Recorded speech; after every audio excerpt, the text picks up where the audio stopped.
All right, everyone, we're here for the 2024 astrology weather with Pat Dumas. For those of you who are in here now, make sure if you are not wanting to be on the recording, you can turn off your camera and we will open up for questions. And we will have an intermission halfway through. For those of you who have been here before, you know that this is a long, amazing, amazing feat that Pat spends a lot of time preparing for us. And just so you know, since you're at home, it's nice. You can take a break whenever you want. And if for some reason you have to leave early, we will be putting a recording out. This will be recorded obviously right now to email sent to you by Monday, I should say. It takes some time to process this long recording, but also it'll be up on the online community. And I encourage you, again, if you're not a member of the online community, it is only $5 a month. You get a couple days free as a trial. Pat does monthly astrology predictions on there, as well as tarot. We have Matt Mindful Mondays with him, and all the Friday night forums from 2023 are recorded, and every single one for 2024 will be up there. So, and you don't have to pay the cover price when you come in person at New Visions for the Friday night forum. So it's a really great option, and you can connect with some like-minded people. So without further ado, happy 2024. We're going to share the screen and we'll go right into it. There she blows. All righty. And we'll just confirm everyone can see that. There we go. You can see that, everybody. All right. So I'm assuming we're good. We have everybody able to see what's going on here. Yes, I'll have Debbie shake your head because I see you still on camera. Yep, cool. Thank you. Okay, perfect, perfect. All right. First of all, what we're going to be talking about tonight. We're going to be doing a lot of discussion of cycles.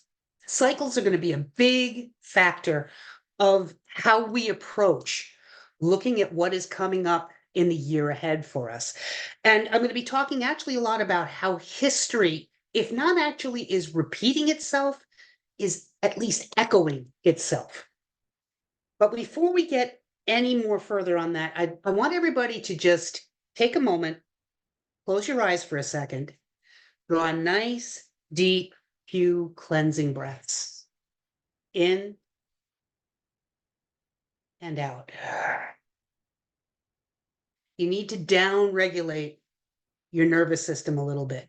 When you come into predictions, quote unquote, you're automatically thinking, oh my goodness, what horror stories are waiting for us in 2024? And I don't want to approach this year that way.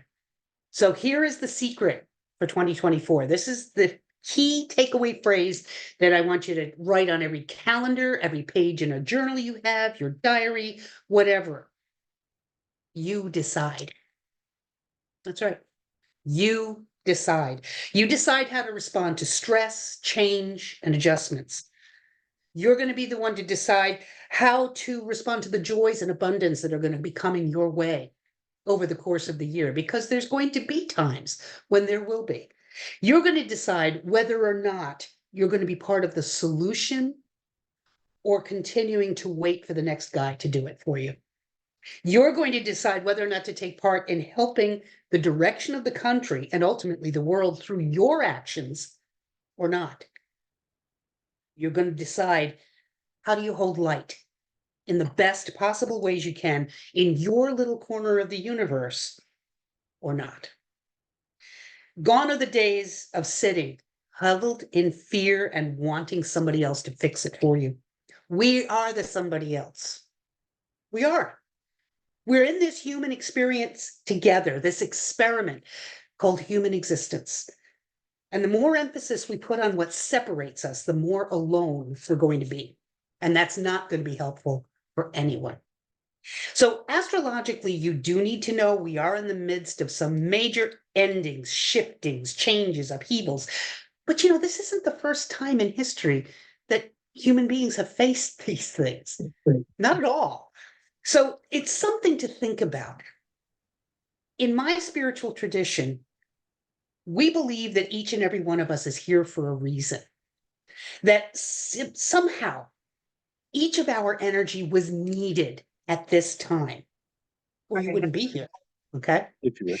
So, but as in all things, we're bound by free will. We choose what we do with the time we have here, the resources that are at our disposal, with the particular words we use when we interact with other people, the love, we choose to give to others. So remember, the only real thing that you can control is your reaction to the stimulus of the world around you. That's really what you can control. What you do personally with the planetary energies that are going to be in play is up to you. You can make it skillful or unskillful. Thank you, Bill Trivet. So by the end of this evening's lecture, I will be sharing with you a couple of positive ways to use the energies that are going to be in play in your life, your workplace, your family, your community, to see how you can improve this little corner of the universe that's called your space. But at the end of it all, you decide. Okay? All right, so this is the agenda for tonight, the way we're going to be approaching these next hour, hour and a half of information throwing at you. The first thing I'm going to be doing is talking about the notable transits of 2024. What are transits? It's a simple big word that simply means this is where the planets are right now and how are they bumping into the sensitive parts of your chart. Okay? Then we're going to be looking at the eclipses, which can have some pretty profound action and activity especially when they're connected with mundane astrology, which is the astrology of cities and nations. Then we'll look at the retrogrades, and that's mostly the Mercury retrogrades and Venus, or excuse me, Mars. Thank heavens there is no Venus one this year. And then we're going to take a quick break. Finally, we'll look at the US predictions for 2024, the patterns that have been in play for centuries and how they're repeating themselves now. And then the what can I do concept, well, okay, that's good news to hear all that, but how do I make a difference? That's going to be that part. So for notable transits, first of all, we're going to be discussing at a later point in time, as I just mentioned, things like the August Mercury retrograde that's coming up, the September 17th and October 2nd lunar and solar eclipses. There's one also in March and in April. All of the retrogrades come at a later point in time. So the ones that I'm going to be dealing with in this section are more the large planet activities or the big awareness kinds of activities that are going on. And I'm going to try to give you, in addition to the astrologies, some of the implications of what these energies have done in the past and what they could mean for us now in the future. Okay? All right, let's go. First up, this is probably the biggest, for me anyway, the biggest part of this year. Ever since 2011, Pluto has been, 2008, I beg your pardon. Pluto has been in the sign of Capricorn. And if you think about Capricorn, it's all about big business, the big structures, corporations, government structures, traditional establishment energy. That's what you think of when you think of Capricorn. We had a taste of this planet slipping briefly into Aquarius back in June of 2023, between March and June, actually. It dipped back slightly into Aquarius and then came back into Capricorn for its final oomph, shall we say. It's going to have one more time, one more short period when it will push back into Capricorn before it moves finally into Aquarius in November of 2024. Now, if you think about it, the last time Pluto was in Aquarius was 1778 to 1798. And as you can see, things like the American and French revolutions were underway, the Industrial Revolution, the Age of Enlightenment. This was the first time that a woman's rights book was published. Mary Wollstonecraft's Vindication of the Rights of Women. Herschel discovered Uranus. So it's a really interesting period of time that we're dealing with. And one of the things that I really find interesting about Pluto is that its lifespan, or I should say its orbit period, is about 248 years. There is an expert, Sir John, let me see if I get his name right here, Sir John Bagot-Glubb. That's his name. He's a specialist on the subject of the history of empires. And it's interesting to note that the average life cycle of an empire is 250 years. We'll hit ours in 2026. Now, that's average. There are many that have lasted much less time than 250 years. There's quite a few that have gone longer. For example, the Portuguese Empire lasted about 585 years. The British Empire was 414 years, 1773, I think, to 1593 to 1997. So, I mean, there's a lot of them that have been longer. But it's interesting that it seems to be that this is when the shift tends to hit, the lifespan tends to hit. Pluto's energy is all about destruction to make way for something new. And it makes sense that this is why we are right now dealing with all kinds of upheaval in our banking, in our governments, in our, the whole concept of how do we do business? How do we, work with others? All of this is really interesting to me, that this is one of the big things we're dealing with. In addition to the fact that Pluto is changing sign, it's also going to be what's called cazimi, all at the same point in time. It enters into Aquarius and the sun will conjoin it. Cazimi simply means that a planet is in the same degree as the sun. So we are dealing with this intensity, like on steroids, of Pluto energy that's going to be coming into play. So expect there to be huge releases around January 20th, major letting go, huge transformations. You know who's going to be really feeling this are those Scorpios that are out there. Our Scorpios are really going to be driven to dig deep and look probably at things you may have previously feared. You're going to be looking them straight in the eye and dealing with it. So I would say that we need to be just about ready for anything with this particular transit of Pluto entering the sign of Aquarius. Remember, there will be one brief hit. It will move backwards for a short period of time and then come into its own, plowing forward in Aquarius for the next 20 years as of November 19th. On February 16th, this is the next time that we're going to be dealing with a lot of Aquarius energy. There's going to be a stellium in Aquarius. Pluto, Mars, Venus, the Sun, and Mercury, all in Aquarius. They're not necessarily all super close together, but they are all in the same sign. Now, the most recent time this happened was in the early winter of 1962. There was a huge influx of technology going on at that point in time, because when we think of Aquarius, we think of technology, we think of rebellion, we think of leveling the playing field, social reform. So the first handheld calculator, the first video game console, the first laser was built, the first satellite TV broadcast, the first laser printer. I mean, all of these things all came about the last time we had a large stellium resting in Aquarius. But what's different this time around from that time, Pluto was involved. Pluto was not engaged at that point. It is now. So I would say we need to look at Plutonian energy as well coming into play. We're going to be looking at the potential for stealth technology, hidden things, which when we look at Pluto, we're going to be looking for espionage being part of it, stuff at play. We're going to be looking at potential for the uptick of online dating. I'm really sorry, this should be a little darker. I should have picked a different color. Aquarius rules the net and Scorpio rules sexuality. So it makes sense that there could be a lot more indications back and forth of there being more technology involved in how we come together in a social way. I think we also need to be really careful when I mention that, because the potential for online stalking, cyber identity theft, all of these things are very, very possible, especially since we have Mercury involved in this stellium as well. But for positive stuff, I think we can probably look for some great advancements in medical or healing technology, because that's the upside of Pluto.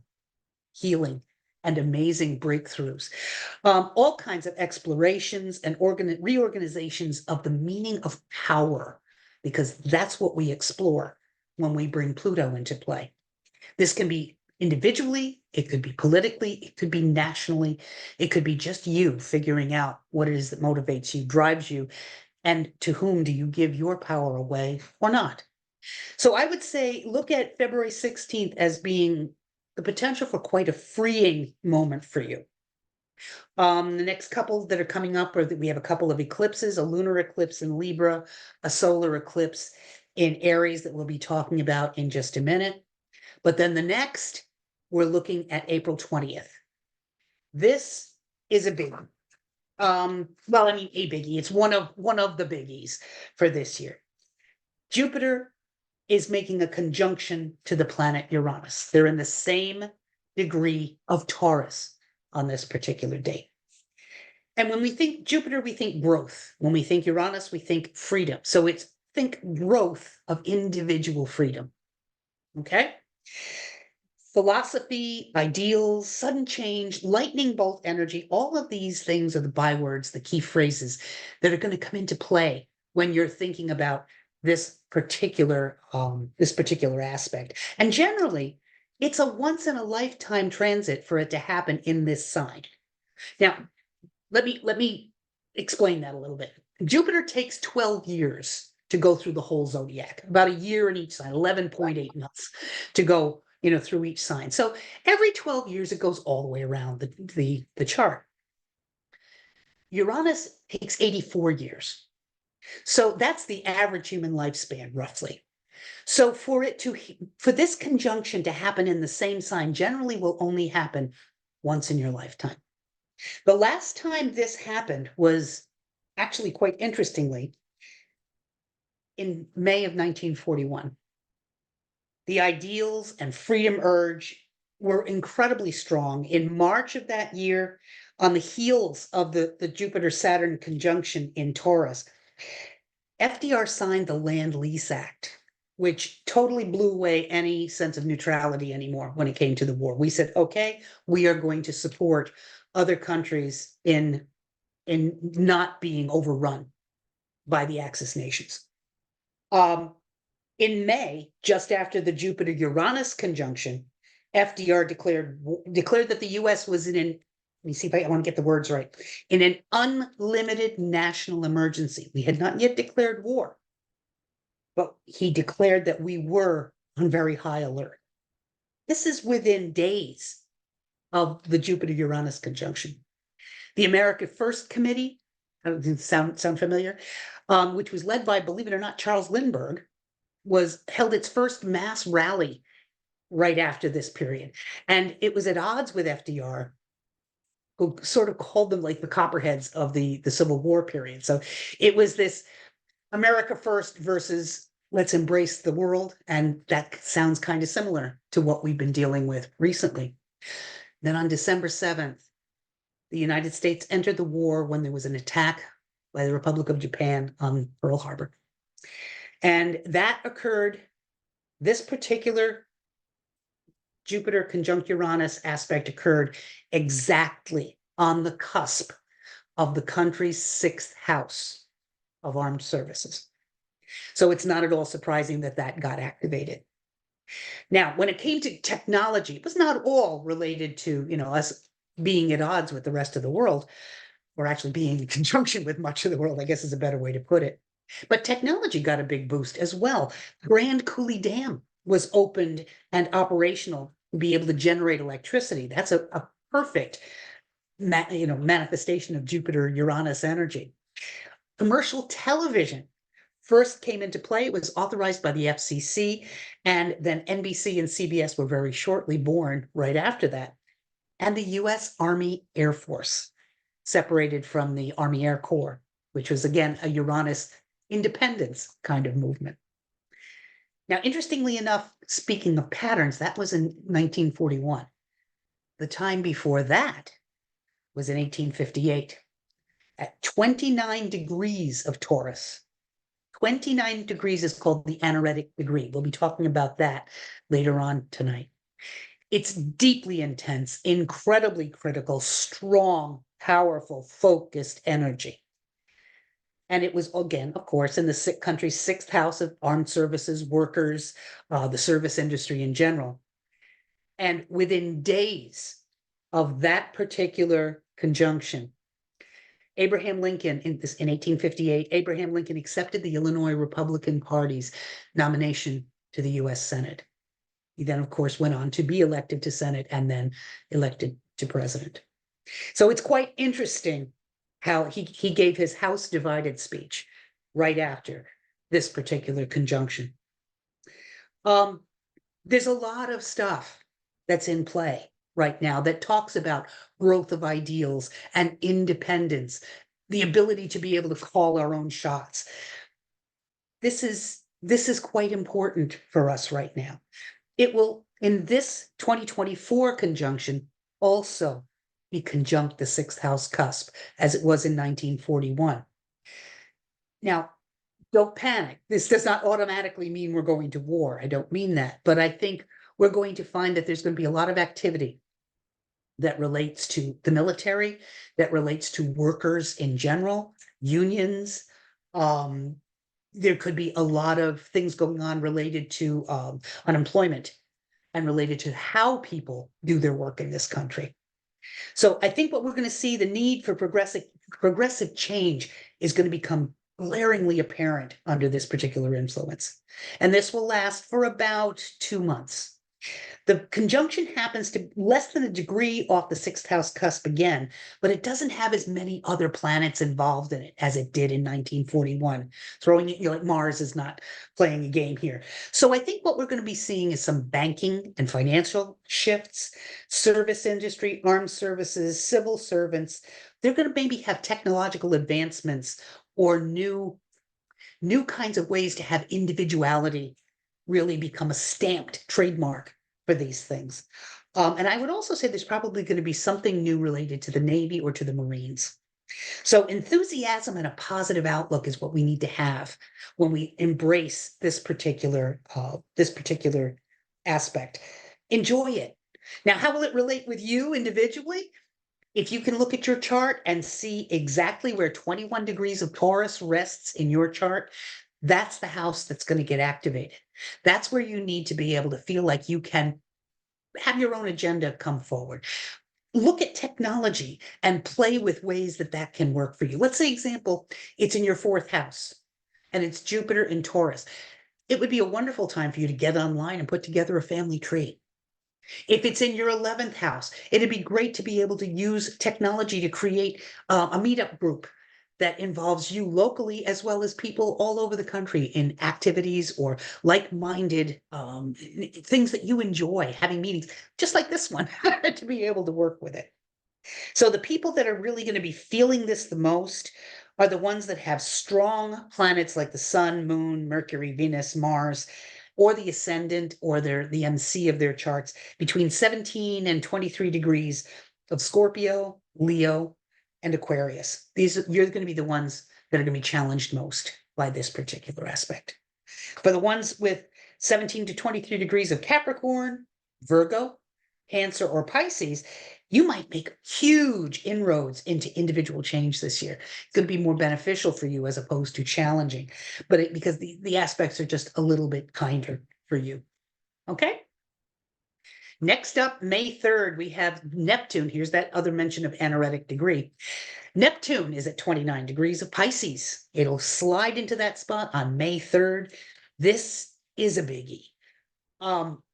It's going to be remarkable, the illusions we'll deal with, the how conspiracy theories are going to be coming to light, shattered, and reorganized and figured out. Now, Neptune entered Pisces in the spring of 2011. And from that point forward, we have truly danced and seen all of the positives and negatives of what Pisces can offer us. Open spirituality versus dogmatic theocracy, dreams versus illusions, different ways of altering one's reality, whether it's pharmacologically or via other ways such as video games and what have you. Confusion and distrust in the government, fake news. If that's not a Pisces statement, I don't know what is. Conspiracy theories in general. Unfortunately, we're going to kind of be stuck in this because of the retrograde motion of Neptune and the fact it moves so slowly. until it shifts out of Pisces and enters Aries in 2026. So I think that's when we need to look out. In 2026, that's when the people who have been bamboozled, who have been conspired against, who have been lied to, whose illusions have become their reality, that's when suddenly all of that will fall away and they will see exactly what's going on. And I think they're going to be mad as hell. So I think we may have some fighting back coming into play after that. Um, I would say it's more of a militant, challenge-oriented feel when Aries comes in. But we've got some time. We've got some time for that. That's, as I say, not until 2026. And since we've been playing a lot with history tonight, the last time that that Neptune was in anaretic degree was between 1861 and 1875. Excuse me, last time it entered Aries, I beg your pardon. It was literally sitting in the last minutes of 29 degrees of Pisces on April 12th, 1861, when Fort Sumter fell and started the Civil War. It shifted into Aries the following day. So give you an idea of what we're going to be dealing with in terms of the energy at play. On May 25th, this is I would love to call it a super positive, and I think I will. I think I will. Jupiter's energy is one of growth, expansion, idealism, positive feelings, and it's more. It's just more. That's what Jupiter represents. Gemini is youthful energy. It's excitement, gathering data, feeling mentally quick and adventurous. It's, feeling less attached to hidebound, you know, stuck value systems. You're much more open-minded. Your mind works in a more quick and responsive way when Jupiter is attached to Gemini. We are going to find more interest in processing data than we did before. We're going to see opportunities for growth through learning, communication models that are new. Intellect is going to play a really big role in what drives us forward. And we also are going to be looking at the big picture more than just the old phrase, you can't see the forest for the trees. Well, now we're going to be seeing the forest. Now we're going to be looking at the big picture. I think we're going to be getting above pettiness to a certain degree. It's also interesting to me that in a year where we have right now, we will be talking about the election during the predictions, but right now we are looking at two very elderly men as quote unquote leading the party. With Jupiter and Gemini, that could shift. That could shift because Gemini is a youthful energy and there won't be tolerance for old hidebound ways. We'll talk more about that when we get into the predictions themselves. On July 21st, we have a full moon in Capricorn. Normally, it's not a big deal. Full moons, I talk about the full moons and the new moons every month when I do astro weather. This one's different. Pluto is involved in this one. It's an anaretic degree of Capricorn, 29 degrees, because this is at a point in time where Pluto has slipped back into retrograde.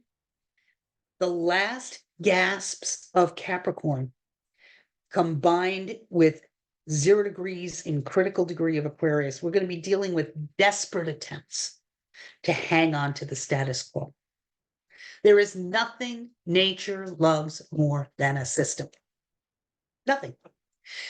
Human nature and nature itself will fight incredibly to keep things rolling as they are, status quo. To break a system is one of the hardest things in the world.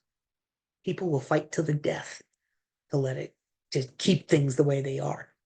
So I would expect this to not happen overnight. I would expect us to see a lot of uber traditionalism as a counterattack, so to speak, for the energy that'll be in play, desperately wanting to maintain order when they really fearfully want to hang on to control, which is really just an illusion anyway. Structure, the old guard is going to be unwilling to let go of their posts despite of being clearly overpowered intellectually or ideologically by the rest of the population in a revolutionary opposition. It's going to be a time for old men, Capricorn, to let go. But we must thank them for their service, for getting us as far as they have, point out where their time is done and their usefulness needs to move on to younger blood. It sounds almost cruel to say, but this is what nature is all about. It's how we evolve. And this is a very normal progression of energy. Then add into the fact, the reason why I brought it up in here is all of our full moons, all of our new moons are incredibly emotionally packed. The moon's involved. How can they not be? So expect that there is a deep emotional charge going on, as well as all of the rest of this. I would say we need to be on the lookout on July 21st for a lot of anger, a lot of fear, and hold space for people as they try to catch up with those who've already made that leap into the next run.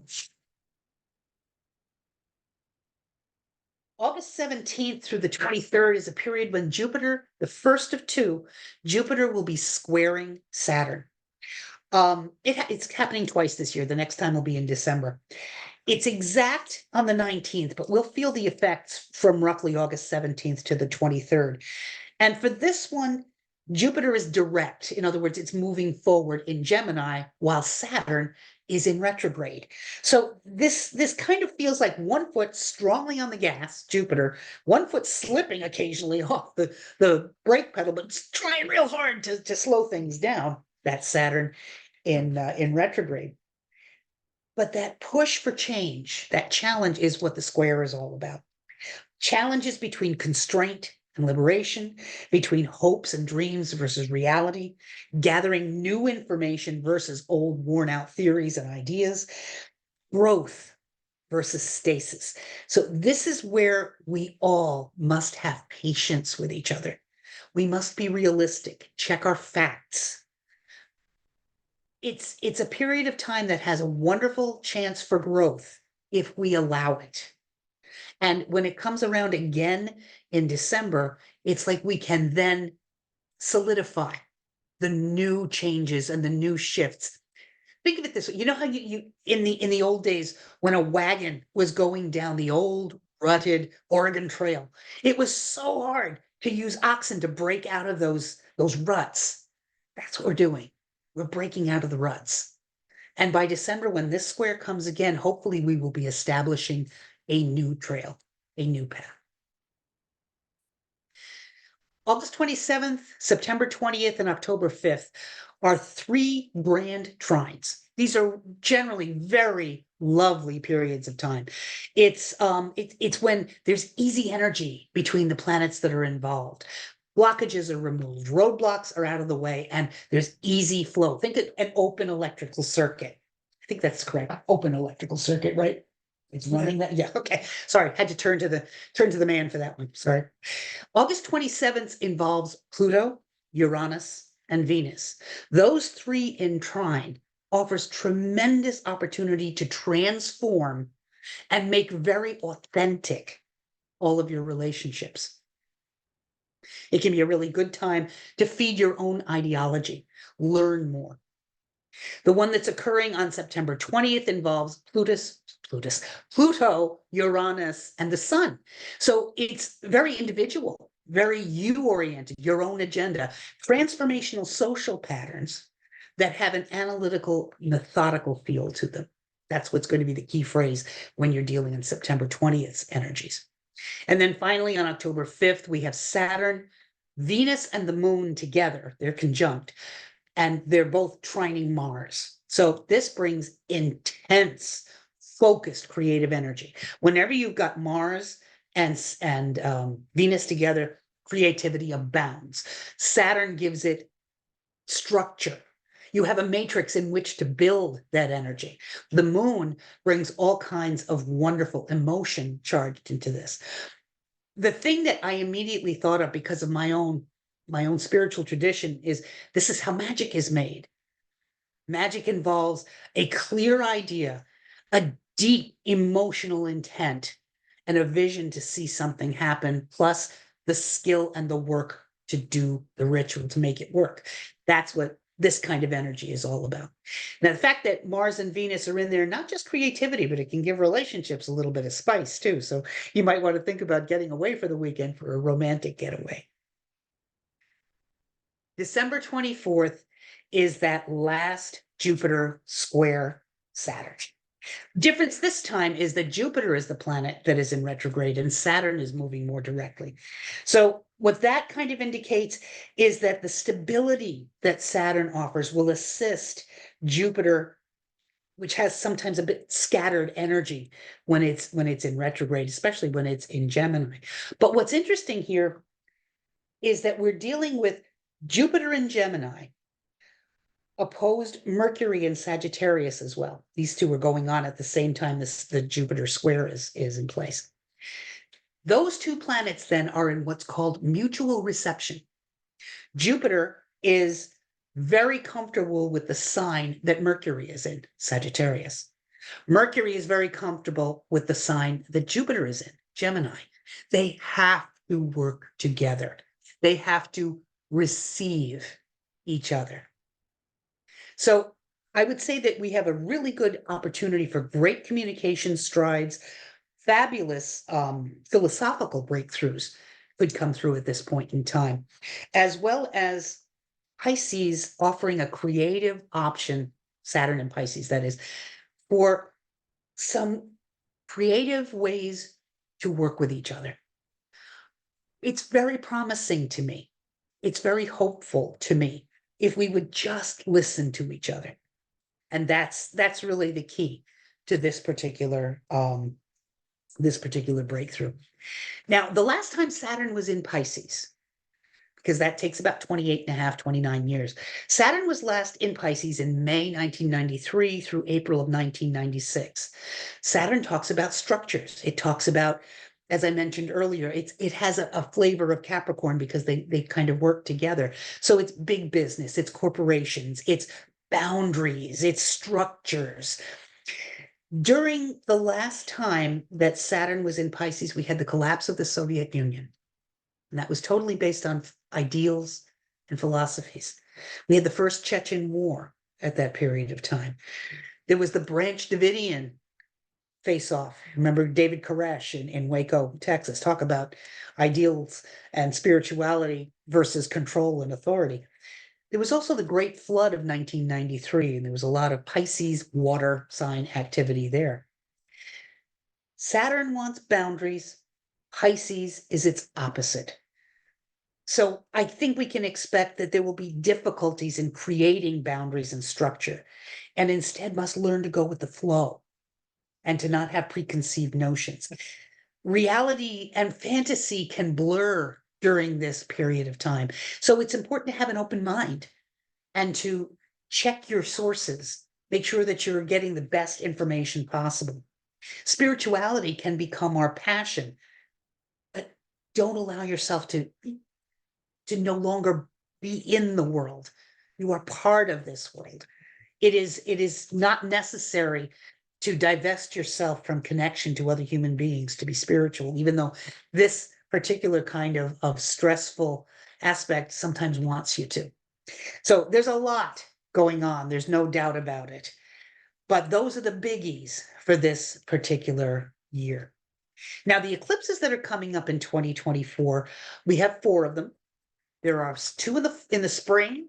We have the lunar eclipse coming up on March 25th at 5 degrees of Libra. The solar eclipse coming up on April 8th at 19 degrees of Aries. Then in the fall, we have 2 more, September 17th at 25 degrees of Pisces. And then once again, a solar eclipse on October 2nd in Libra, this time at 10 degrees. So there's a lot of Aries Libra axis activity going on with these eclipses. Now, the lunar eclipse on March 25th, you can expect relationship drama. You just expect it. There's a lot of feel of magnificent obsession that goes on with this because the moon is making a connection with Pluto at that point in time. Whenever you deal with moon-Pluto connections, you're talking about obsessive emotions. It can also add a very powerful attraction to you, can add in a mysterious quality. Pluto talks about competition, so there can be deep competitive feelings. If you have two people that you're interested in, you can expect there to be a little bit of a competition going on there. Now, Pluto also deals with endings, eclipses as well. So some relationships, not all, but some relationships may finish up their run during this period. Generally, it's because they were meant to. So if it feels like it needs to go, bless it and let it move on. Don't try to hang on to something that's outlived its sell-by date, so to speak. The whole clear thing, when we think about lunar eclipses, think about how it's structured. If you see here, you've got the Earth right in between the sun and the moon. And basically, it cuts off the communication between the sun and the moon. The only time we see the moon is when it's reflecting the sun's light. But it gets interrupted like a power outage. So things turn on a dime with these kinds of eclipses, or even come to a complete stop.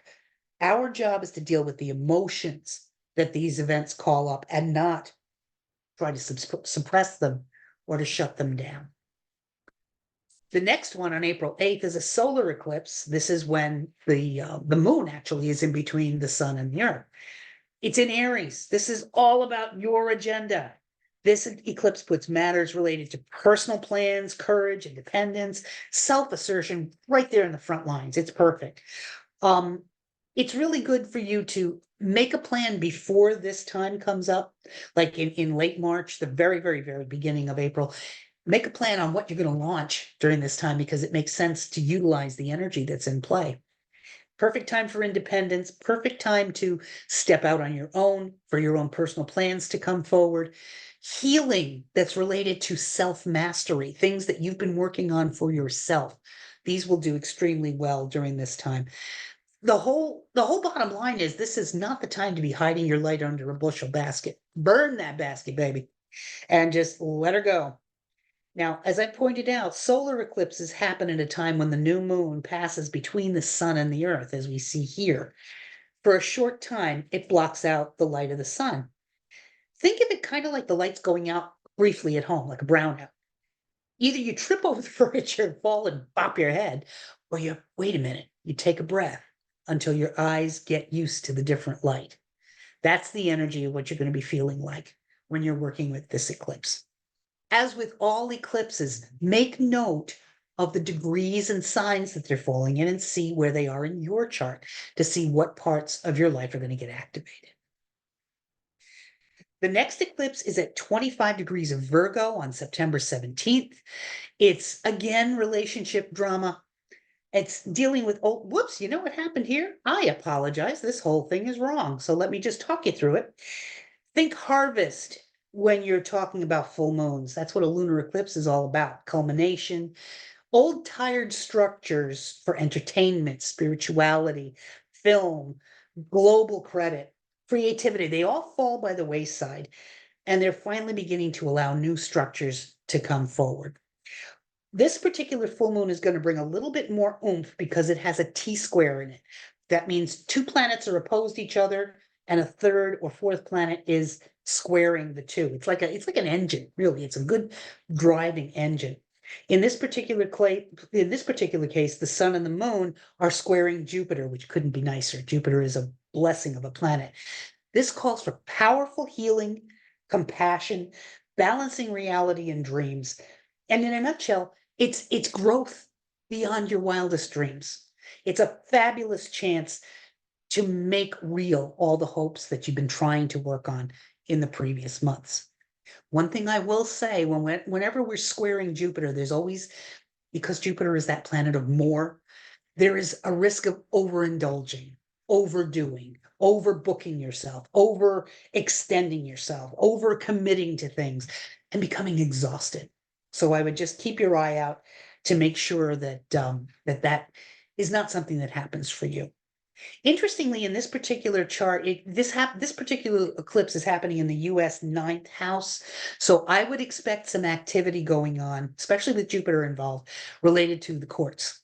I would definitely expect something going on at that period of time. Then the final one that we have, did I work on this one? Yes, thank goodness.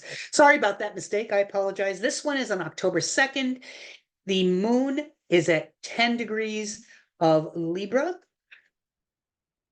I didn't fix that part either. This is very embarrassing. I apologize.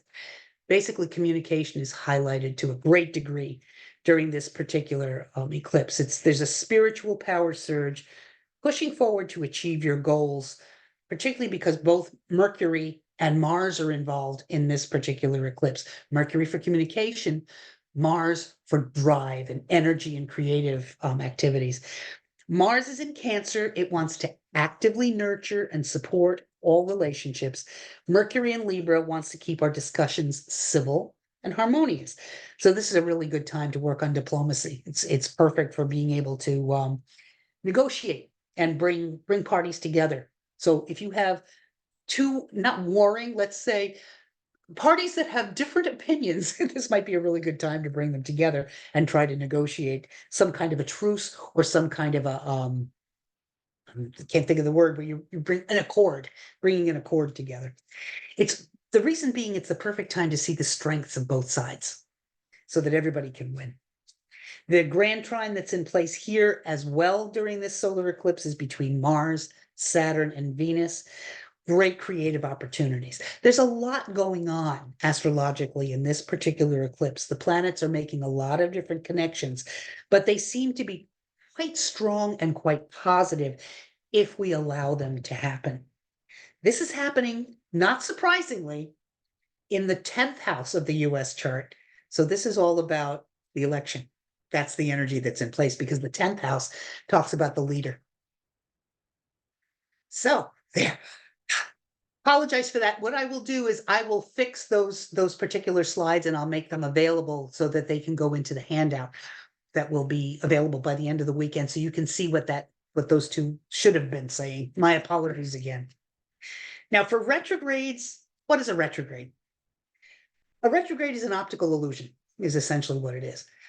It is the appearance of a planet slowing down in its orbit, seeming to stop and look like it's going backwards. That stop is called a station. It will then slow down once again and then move forward and start going stationing direct. Bill used to call those conjungas. There was the conjunga, the first time it slowed down, backed up, backed up, backed up. Then the grand conjunga, when it would up and move again forward. So we thank Bill for his conjungas. Mercury never travels more than 27 degrees away from the sun anyway. So what's interesting with a Mercury retrograde, there is a school of thought that believes that when the sun once again connects with Mercury during these periods, it's a time of purification. It's a time of reinvention, shall we say. Because, I mean, think about it. The sun is the best antiseptic, right? So since we're dealing with Mercury with a lot of memories, a lot of internal dialogue, this can be an incredibly healing period. So in addition to letting you know when the retrograde shadows begin, the retrogrades themselves, I'm also going to be letting you know the dates where Mercury and the sun conjoin, and you can have some really big personal strides. Now, you may have heard, we're still, as we started this year, still in a post-retrograde shadow. Back on November 25th of last year, we moved into a Mercury retrograde shadow. On December 13th, we slowed down and actually started going retrograde. Then we had, on New Year's Day, we had our move forward. So we are now in the post shadow. That will be finished up by, I think, by the 21st of this month. At the 20th, my apologies, out of shadow on the 20th. This is where we are doing the Mercury retrogrades for the rest of 2024 because there are 3 more. The first one will be on March 18th. It will enter shadow at 15 degrees of Aries. On April 1st, it will station retrograde at 27 degrees of Aries. Start its slide backwards in retrograde on April 11th. it will once again conjoin the sun. That's your purification time. And then on April 25th, it will station direct at 15 degrees of Aries and move forward out of shadow by May 13th. Now, this particular Mercury retrograde is going to offer you the opportunity to look at the way you communicate without speaking. This is a lot of our nonverbal communication. A lot of how do we get our point across? What symbols, gestures, facial expressions do we use? A lot of that is going to be in play. And I think you're going to be finding that the more attention you pay to the nonverbal cues you put out, the better your communication experience during this retrograde will be. The house that's in your chart that gets kicked off by this plays a big role. If the part of Aries between 15 and 27 degrees falls in, say, your 11th house, then friends are going to be the big area, the big arena where all this plays itself out. Friends, people of like mind, groups that you're part of, political active groups, for example. If it's the 4th, family, that's where it's going to be coming from. Could even be the concept of ancestors, emotional baggage that you might need to deal with by talking things through, perhaps with a counselor. If it's in the 8th house, then it's time to talk about the big things in life: birth, death, big amounts of money, joint resources, the secrets that you've been keeping. These are the things that the 8th house plays with. So as you can see, it depends, where it rests in your particular chart. The next one that's coming up is going to be in August. We slide into retrograde shadow on July 16th at about 21 degrees of Leo. On August 4th, we will slide backwards into retrograde when Mercury is at 4 degrees of Virgo. So we're dealing with Mercury in Virgo at that point in time. At August 18th, roughly around 10 o'clock p.m., Mercury will come back into connection with the sun. Then on August 28th, it will station direct at 21 degrees of Leo and begin moving forward again. It will be out of shadow by the 11th of September. There's a level of excitement with this particular Mercury retrograde. We're dealing with Mercury in Leo and in Virgo. So there's the fun aspect, there's the motivation and drive that a fire sign always gives it, plus the analytical focus that Virgo can bring in later on in the period. You may find that you may have the courage to face some old baggage that you didn't want to deal with in the past. Try to deal with it as soon in the retrograde as you can. Mars, when this retrograde happens, Mars will be squaring Mercury, but they're in reception. They talk to each other nicely. So there should be good effort that pays off for you. I would try to do it before Mercury slips back into Virgo. That can lead to, great analysis, but it becomes analysis paralysis. You can't move forward because you're still figuring things out, tweaking it, trying to, make things right. You may experience some drama when Mercury slips back again on its way forward in Leo. But that chance for real reinvention comes on the 18th when we're doing a wonderful connection with the sun.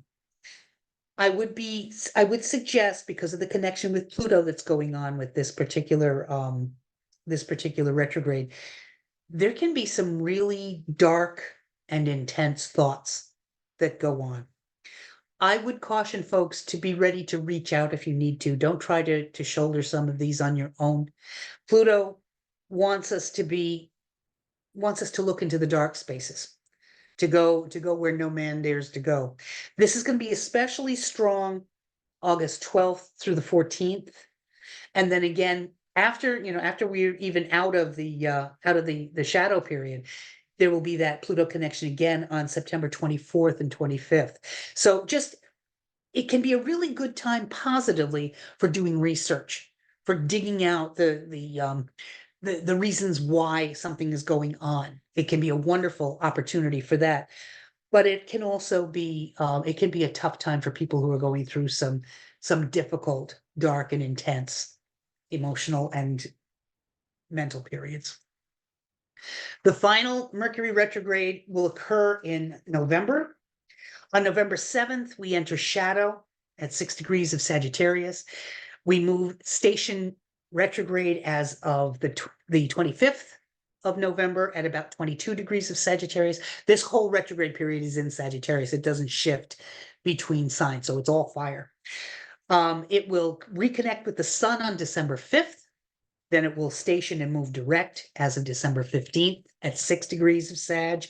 And then finally we'll be out of shadow on January 2nd. So yeah, next year we will again be in a retrograde shadow, but only for a couple of days. This last Mercury retrograde of the year, being in the sign completely of Sagittarius, has idealism and expansion and growth completely written all over it. It's all the growth of the day. Jupiter is in opposition, but it has another mutual reception situation going on where Jupiter and Mercury have to talk to each other. This can again offer major growth in terms of learning, processing information, ideally figuring out what your own personal philosophy is. What do you believe? These are big things that will be coming into place, and your own expansion of your worldview. Now, it's interesting that around this time, we're going to be dealing with an election while Mercury is in retrograde. Woo! It's going to be a wild and woolly time. But for you individually, rather than thinking right now about the country, let's say that this happened in your first house. It happens to be resting in your first house.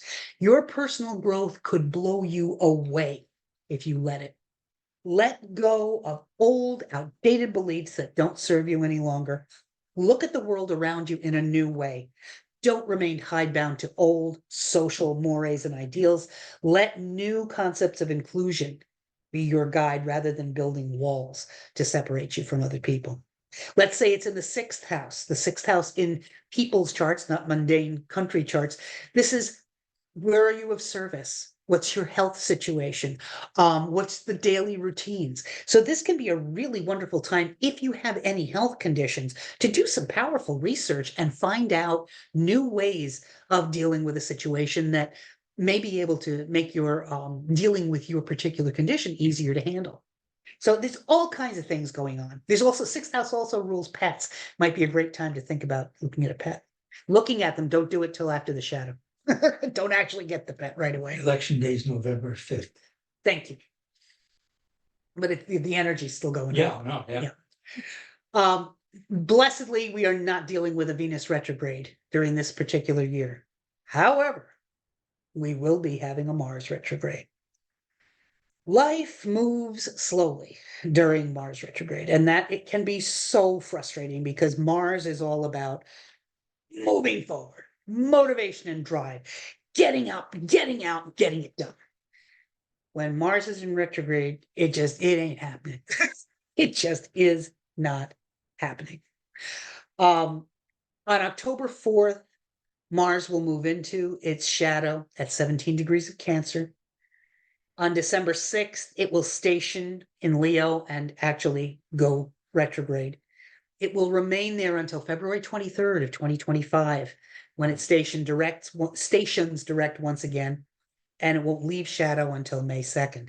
So it will be there for quite a while. It's probably one of the most challenging of the retrograde cycles, but the thing that is unnerving me about this particular one, we will be in Mars retrograde shadow while the whole end of the election process before the actual casting of ballots happens.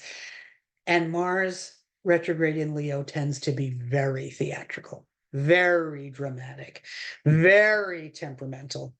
Difficult communications are involved here because Mercury is also playing games in retrograde around this time. And it's also in a fire sign, so tempers are short. The other thing that can be really stressful here is that Mars retrograde in Cancer is really throwing emotions in a tizzy. It just completely does. Mars falls into Cancer. Mars is in its fall in Cancer. What does that mean? We have rulership. It's one of the essential dignities.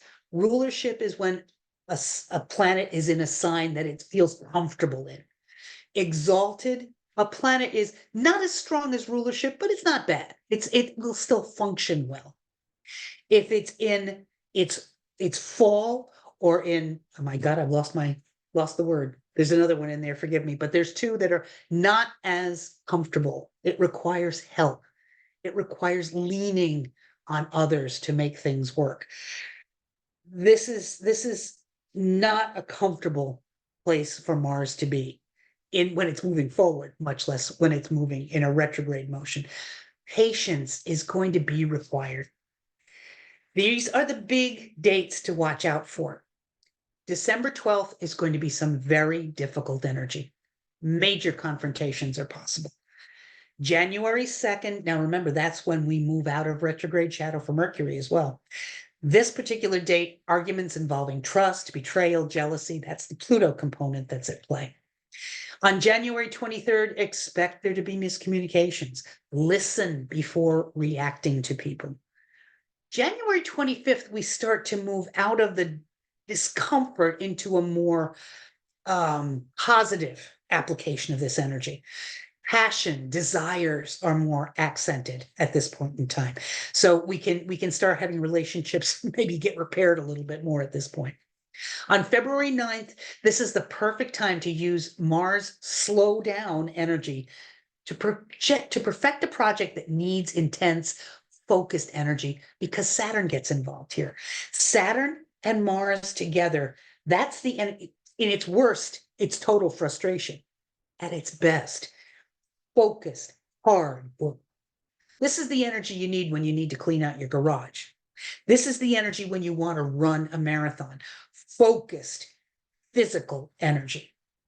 And then on February 23rd, we can dig deeper in memory, psychology, to find healing for ourselves. Mercury gets involved in this particular one. Mars will be trining Mercury instead of making a difficult connection with it.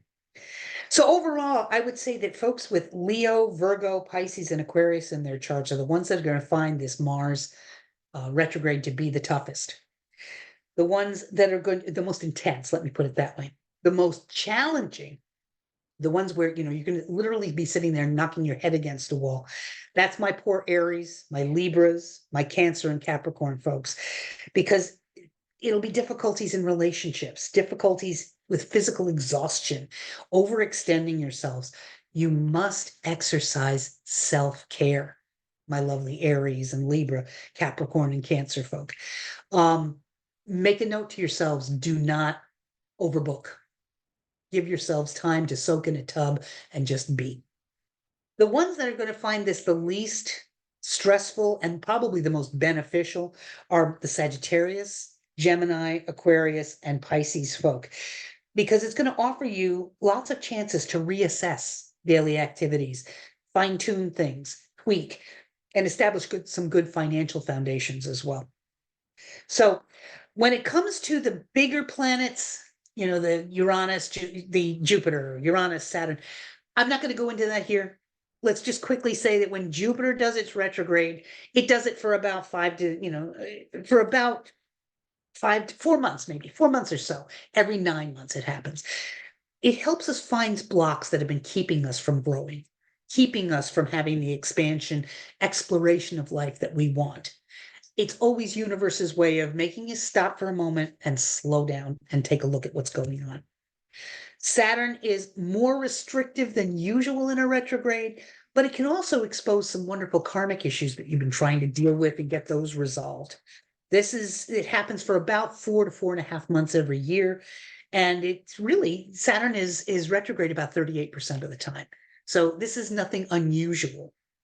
When we get up to Uranus, Neptune, and Pluto, we're looking at planets that are almost retrograde half of the year. Uranus slows down the big changes. It actually is more comfortable than Uranus moving direct.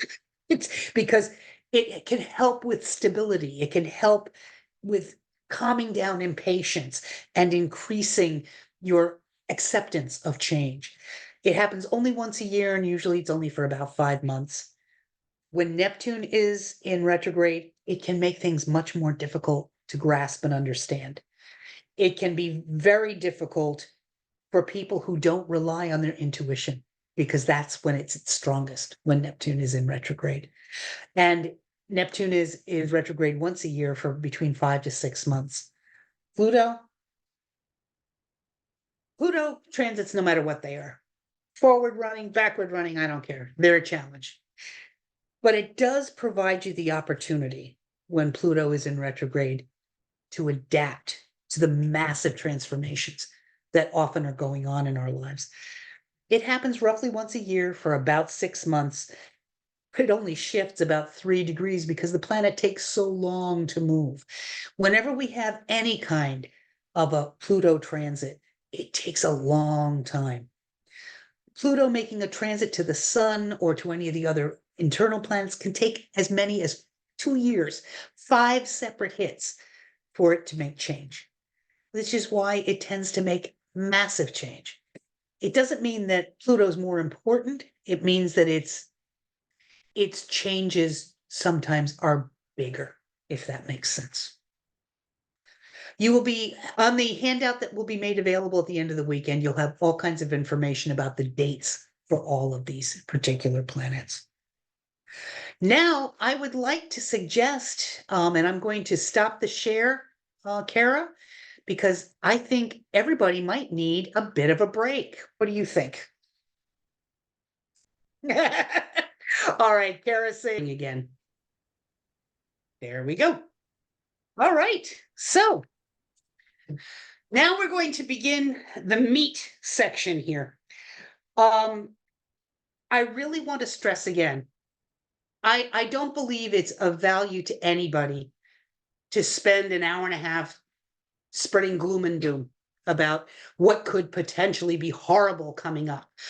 I think it's important for us to realize that the energies are there for us to utilize. The more aware we are, the more we can use them rather than have them use us, if that makes sense. As you heard when I was be bringing in more history too, as we talk over the next few months, or excuse me, the next few minutes. Not, it might feel like months, but I'm not going to be here that long. There are indications that it was both positive and negative, both skillful and unskillful usages of the energy. The key feel that keeps coming to me when I'm looking at all of this stuff is the people who have the hardest times are the ones who don't want to let go and allow change to occur. Those of us who are light workers, those of us who try to offer solace and guidance and help people heal through these things, it's our job to hold space for these folks. And we were talking about this, not enable people to continue in their stasis and not allow them, not encourage them to make the changes they need to make, but to hold space and hold love, hold them in love while they're figuring it out. Hold space, not hold their hands, is really what it's about. So think with that in your head as I go forward now, looking at the different predictions we have coming up ahead. Now, the way we're going to be doing this is a little different than I've done in the past. It used to be when I first started doing the actual predictions when Bill was still alive. I'm thinking it had to have been about 7 or 8 years ago that I started doing these with him. I'm going to approach this a little differently. Instead of just looking at the planetary ingresses, which are the Aries, Cancer, Libra, and Capricorn, the times when the sun hit those spots in the calendar, I'm also going to be looking at the progressions to the United States chart, the major transits that we talked about a little bit earlier and how they're hitting, and the actual ingresses themselves, so that not only am I going to be giving you some predictions, but I'm also going to be able to give you some timing to think about some of these. Some of them are just generalized things, just, this is the energy that the chart seems to show. And I might not have a date to go with it, but some of them I will. And whenever I can, I will make sure that that's available to you. So looking at the progressions themselves, we think about the progressions as opposed to the transits. If we think about the moon and its daily run around, it's 28 and a half days, if I'm not mistaken. 28 and a half days to go from new moon, first quarter, full moon, third quarter, back to new moon again. think of a progressed moon cycle as a year for a day. So instead of 29 and a half days, we're looking at 29 and a half years. So it's almost a 30-year cycle that carries the themes and the energy of how we have to look at the way the transits work, how we have to look at the way the planets are interacting with each other. So it's going to highlight an area of life, an area of focus by what house it rests in. It's going to highlight the feel and the themes of these 30 years based on the sign that it rests in. And the phase of the progressed moon tells us how we should react to the way the planets continue to move and connect with the sensitive parts of the chart. Yeah, I know that's just want, want, want, want, want. Trust me, it works. Okay. If we're looking at that 29 and a half year cycle from the first day till about the first 3.5 years, let's say, this is the new moon cycle. Let's put it in an agricultural mindset. Okay. This is planting the seed. You don't see a damn thing come up yet. It's 100% potential. So during a new moon cycle, when I counsel a client, I tell them, try everything you wanted to try based on what house, what part of your life seems to be activated. Let's say they're having a progressed new moon cycle in the 10th house. If you ever wanted to change your career, this is the time to do it. That kind of thing. Then from 3.5 to 7 years, then we start to see it's like emergence. We start to see certain little seedlings popping up, so to speak. We start to see a reaction, an effect. When we get to the first quarter moon, that's the 7 to 10.5 year mark. This is where we feel this intense need to tweak, to make change. If we think of it, this is when we know which of those plants is going to make it, and we tie them to a stake, support it, give them extra fertilizer and water, nurture that particular emerging plant. The gibbous moon period, this is the 10.5 to 14 year period. We're not yet ready to harvest, but we're setting the fruit. We can see what's there. Then at harvest, 14 to 17.5 years, that's the full moon harvest period. This is when we pick the fruit. It's the best we've got after that first planting 14.5 to 15 years earlier. This is where growing stops too. The disseminating moon period, 17.5 years to 21 years. This is where we realize, okay, now we're not moving forward. We're taking what we've learned and manifesting it into something else. This is when we're teaching what we know. If the first quarter moon was like a warrior getting his first sword and learning how to work with it, the third quarter moon is an older soldier who knows how to use the weapon, but his body may have changed a bit, may have gotten older, a little slower. So he learns new techniques to manifest and to cope with the changes in his body. He's still a strong, gifted warrior, but he must adjust with what he already knows. And he begins to train the younger soldiers in the arts of war. These are the periods that we're working with. Then finally, there's the balsamic period. And this is when we're clearing the field for a new planting. This is when, for clients who have never had an astrology reading and who are going through this period, it can feel like a dark night of the soul. I can't tell you how many times I've had people say, I felt like I was losing my mind. Friends fall away, jobs end. It's because the universe is giving you a clear path to begin anew. So let's take a look at where we've been. I'm going to go backwards quite a bit here. So hang in there with me because the patterns are important. In 1935, we had a progressed new moon in Sagittarius. The stock market crash on October 29th of 1929 occurred right in the middle of a third quarter progressed moon in Scorpio. Scorpio rules joint resources, the stock market, and money. And it was resting in the 11th house of Congress, country at large. So it was really kind of interesting that we started dealing national policies and goals ended up getting hammered as a result of that particular week that was going on in the progressed moon cycle. In August, as we see here, we had the new moon occur in the first house in the sign of Sagittarius. So that's the country itself. How do we project ourselves to the world? The kind of image that we want to show to the world at large, our psychology. What do we think about ourselves? And in Sagittarius, mutable fire, it's all about outward expansion, positive expansion, expansive energy, broadening our worldview, the concept of fairness, processing information that we've gathered. Gemini is all about gathering data.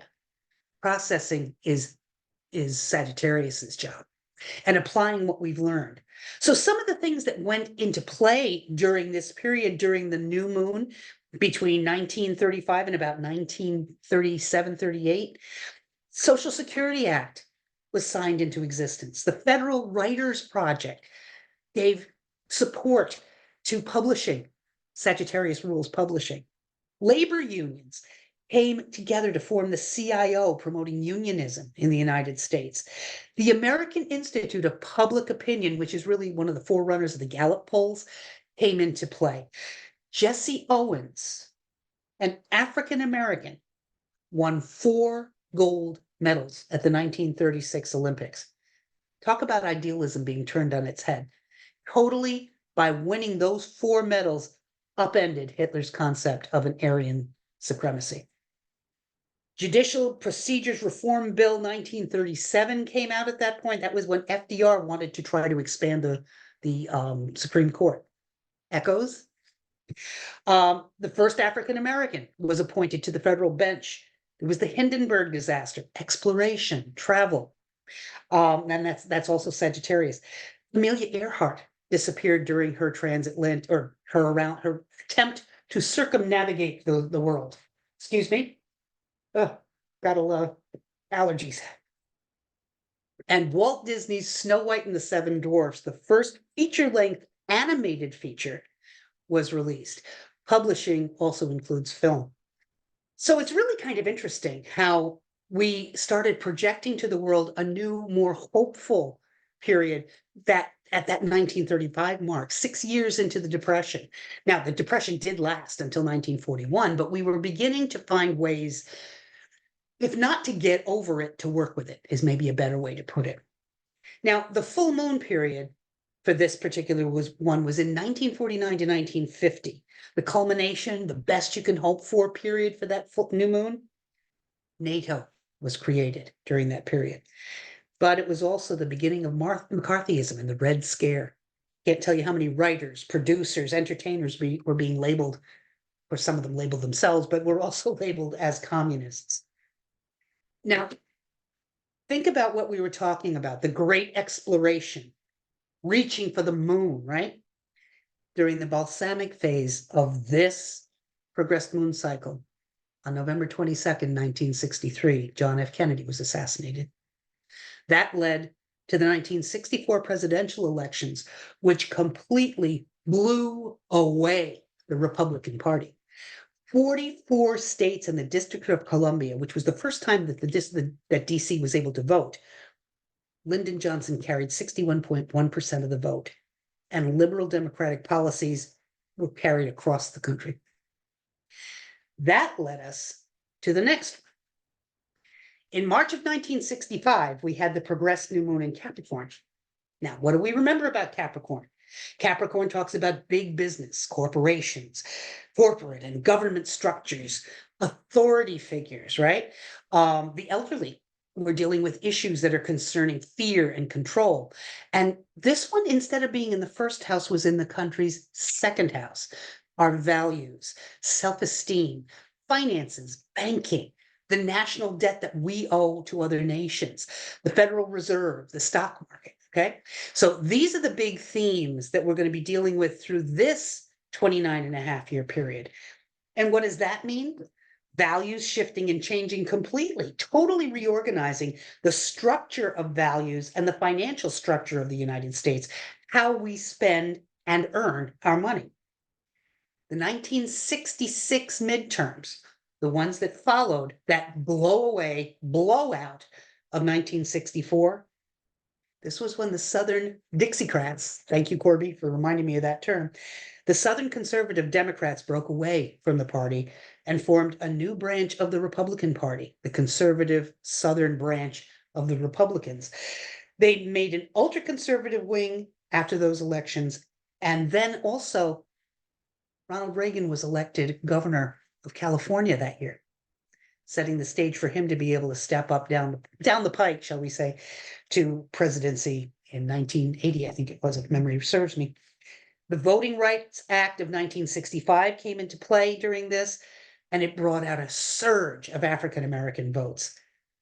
Now, when we get to the progressed crescent, when we're talking about where does this start to emerge, now that this is a more recent one for us, between 69 and 72, this is when we had big changes in social consciousness, in banking, finance, political structures. I mean, the first automatic teller was into play in Rockville Center, New York, during this period of time. I was astonished to realize that automated tellers were back in the 69 to 72 era.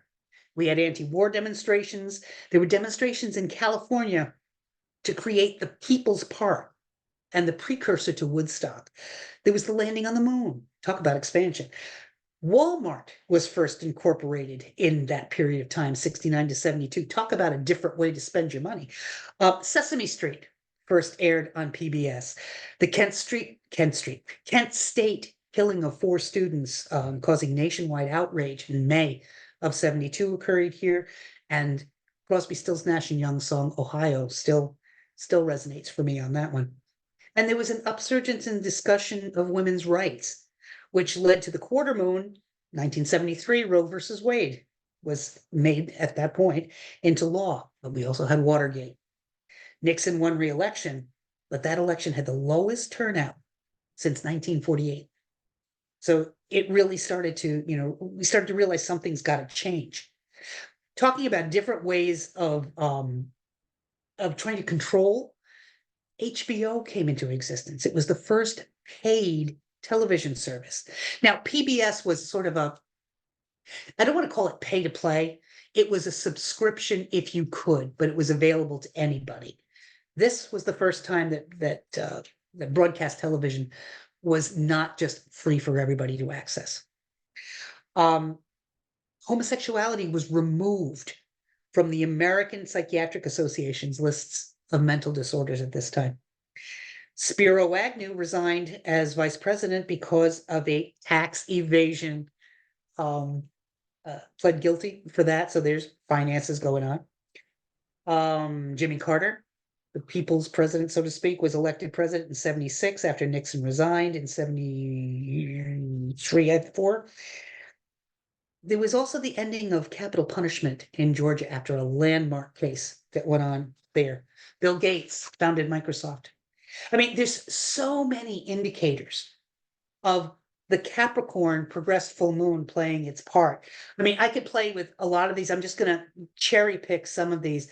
The full moon period, when we're looking at harvest concept, it was in Libra.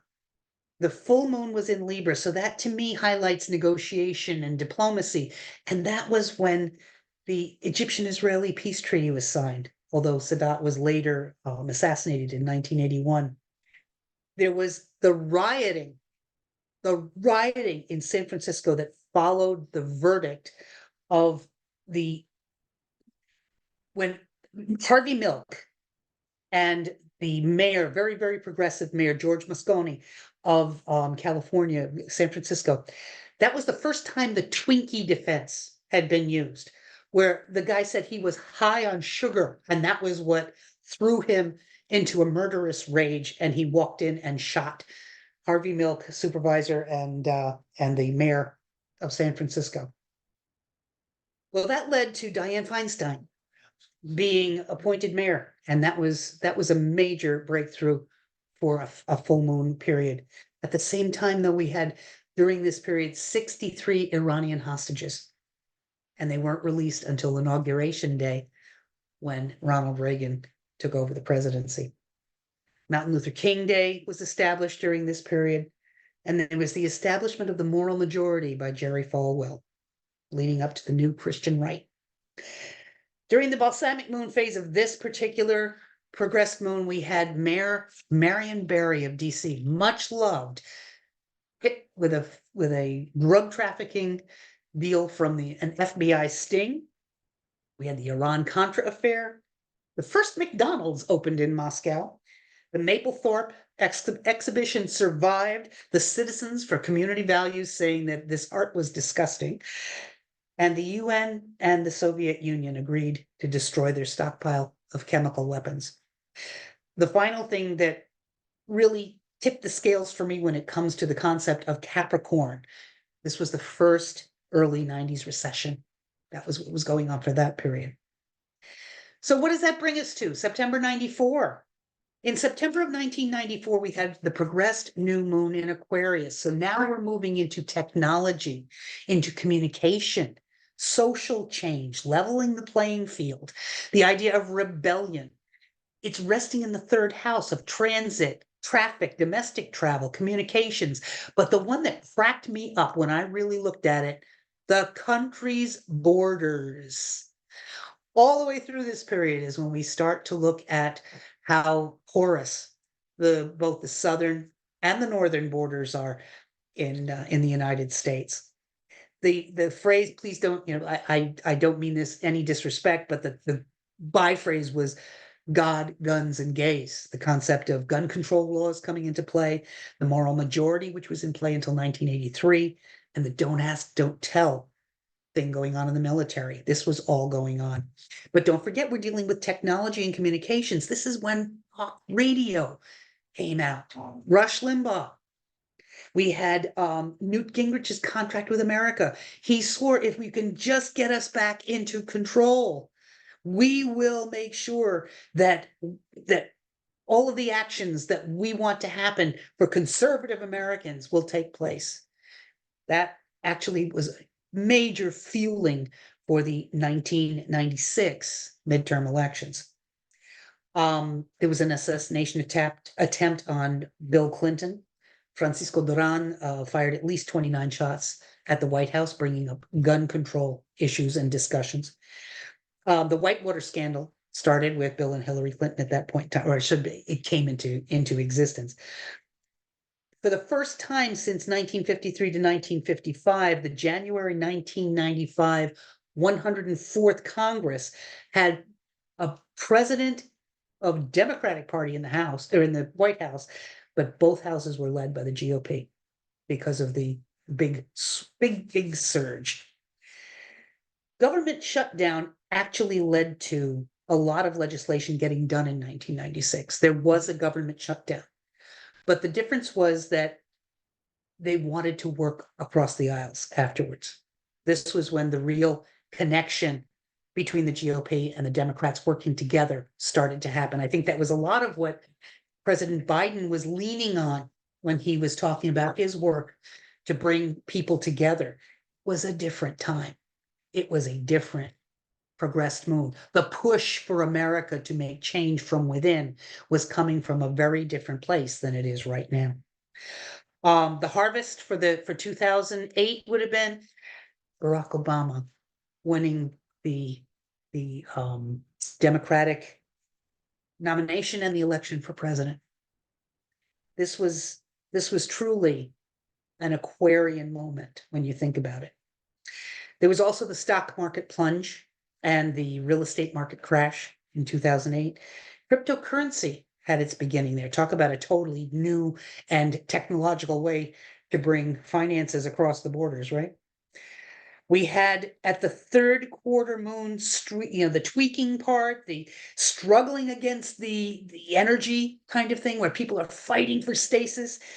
That was when we had the 2016 presidential election. Building the wall. Talk about borders. Misinformation, fake news, conspiracy theories. What was going on? Pluto, the planet of transformation, was making an opposition to the sun. In the US chart, that represents the leader. Total shift and transformation of who is leading the country. led to conflict with authorities, power struggles, polarizing events and experiences, the people feeling totally disempowered. And it exposes when we have Pluto making an opposition to the sun in a person's chart, it has the energy of exposing what that person most buried deep within them wants, their unconscious desires. Well, that's what happened to us in the 2016 election. The unconscious and unspoken desires of a portion of the country that became very vocal and were given a lot of strength suddenly became accessible because of this particular energy. So what's going on in the balsamic period for this? 2020, COVID. Because of COVID, we completely had to learn how to use technology in order to do business. We had to learn how workers were going to do their jobs, totally reorganize social issues. Authority figures came into confusion. We were dealing with defunding the police, draining the swamp.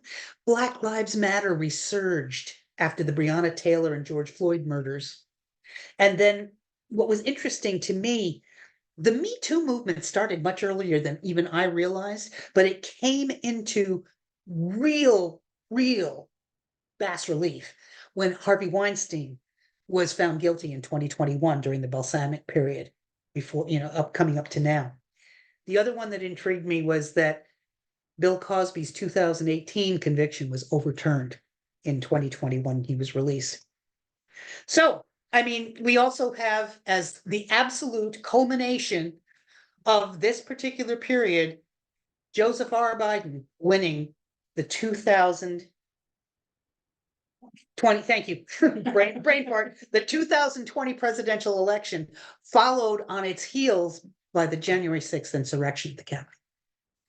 These two, side by side, are the exact manifestation of change wanting to happen and the other side not wanting change to happen. That's the energy. That was the perfect manifestation of the balsamic period of a progressed moon. So now, what are we dealing with this year to come? In March of 2024, we will have a new moon in Pisces. A new moon in Pisces. Same house. We're still going to be dealing with communication, newspapers, how we get our news sources, public opinion, the nation's mental attitude. But now we're going to be dealing with the concepts of shifting and changing beliefs and ideals.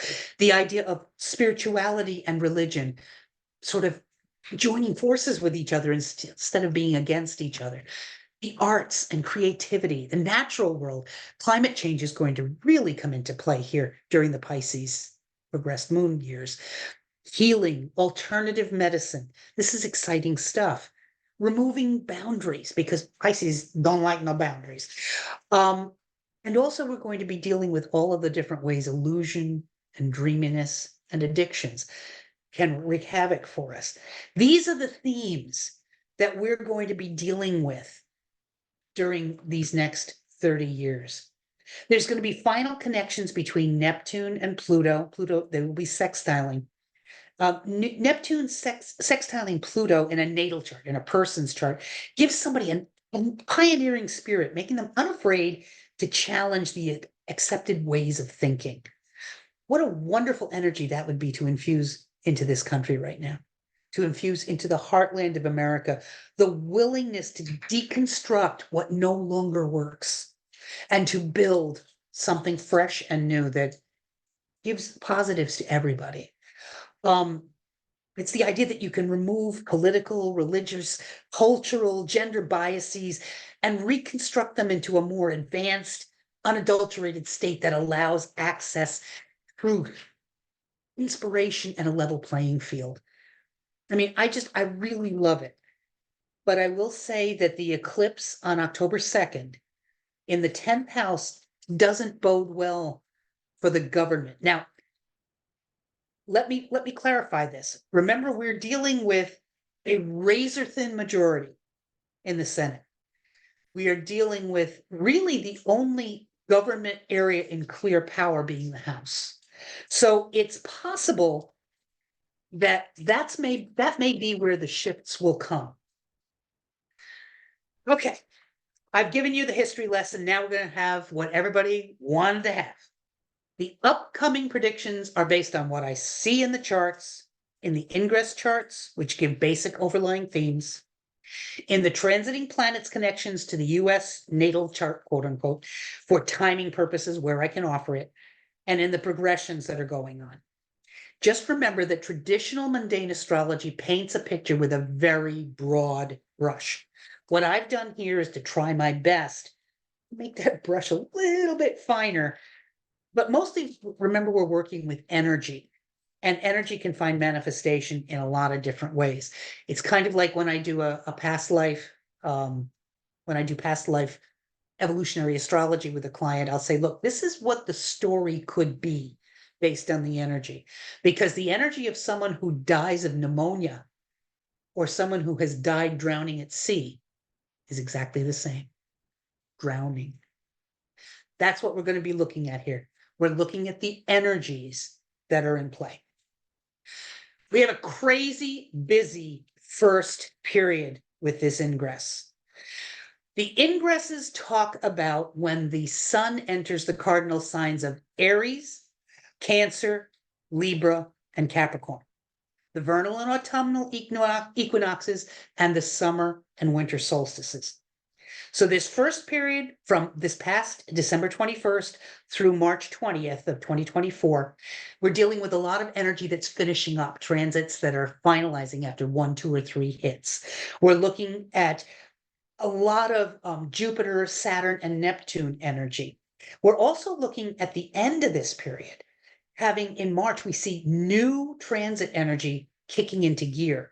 So this is probably the longest one that I'll be talking about because there's just so much that I see going on. Now, the Aries ingress in March, when the sun moves into the sign of Aries, is going to bring all kinds of shifts and changes. Jupiter will enter into Gemini during that period on May 25th. This can bring a lot of distraction and a lot of increased rhetoric because Gemini is about communication and Jupiter is about more.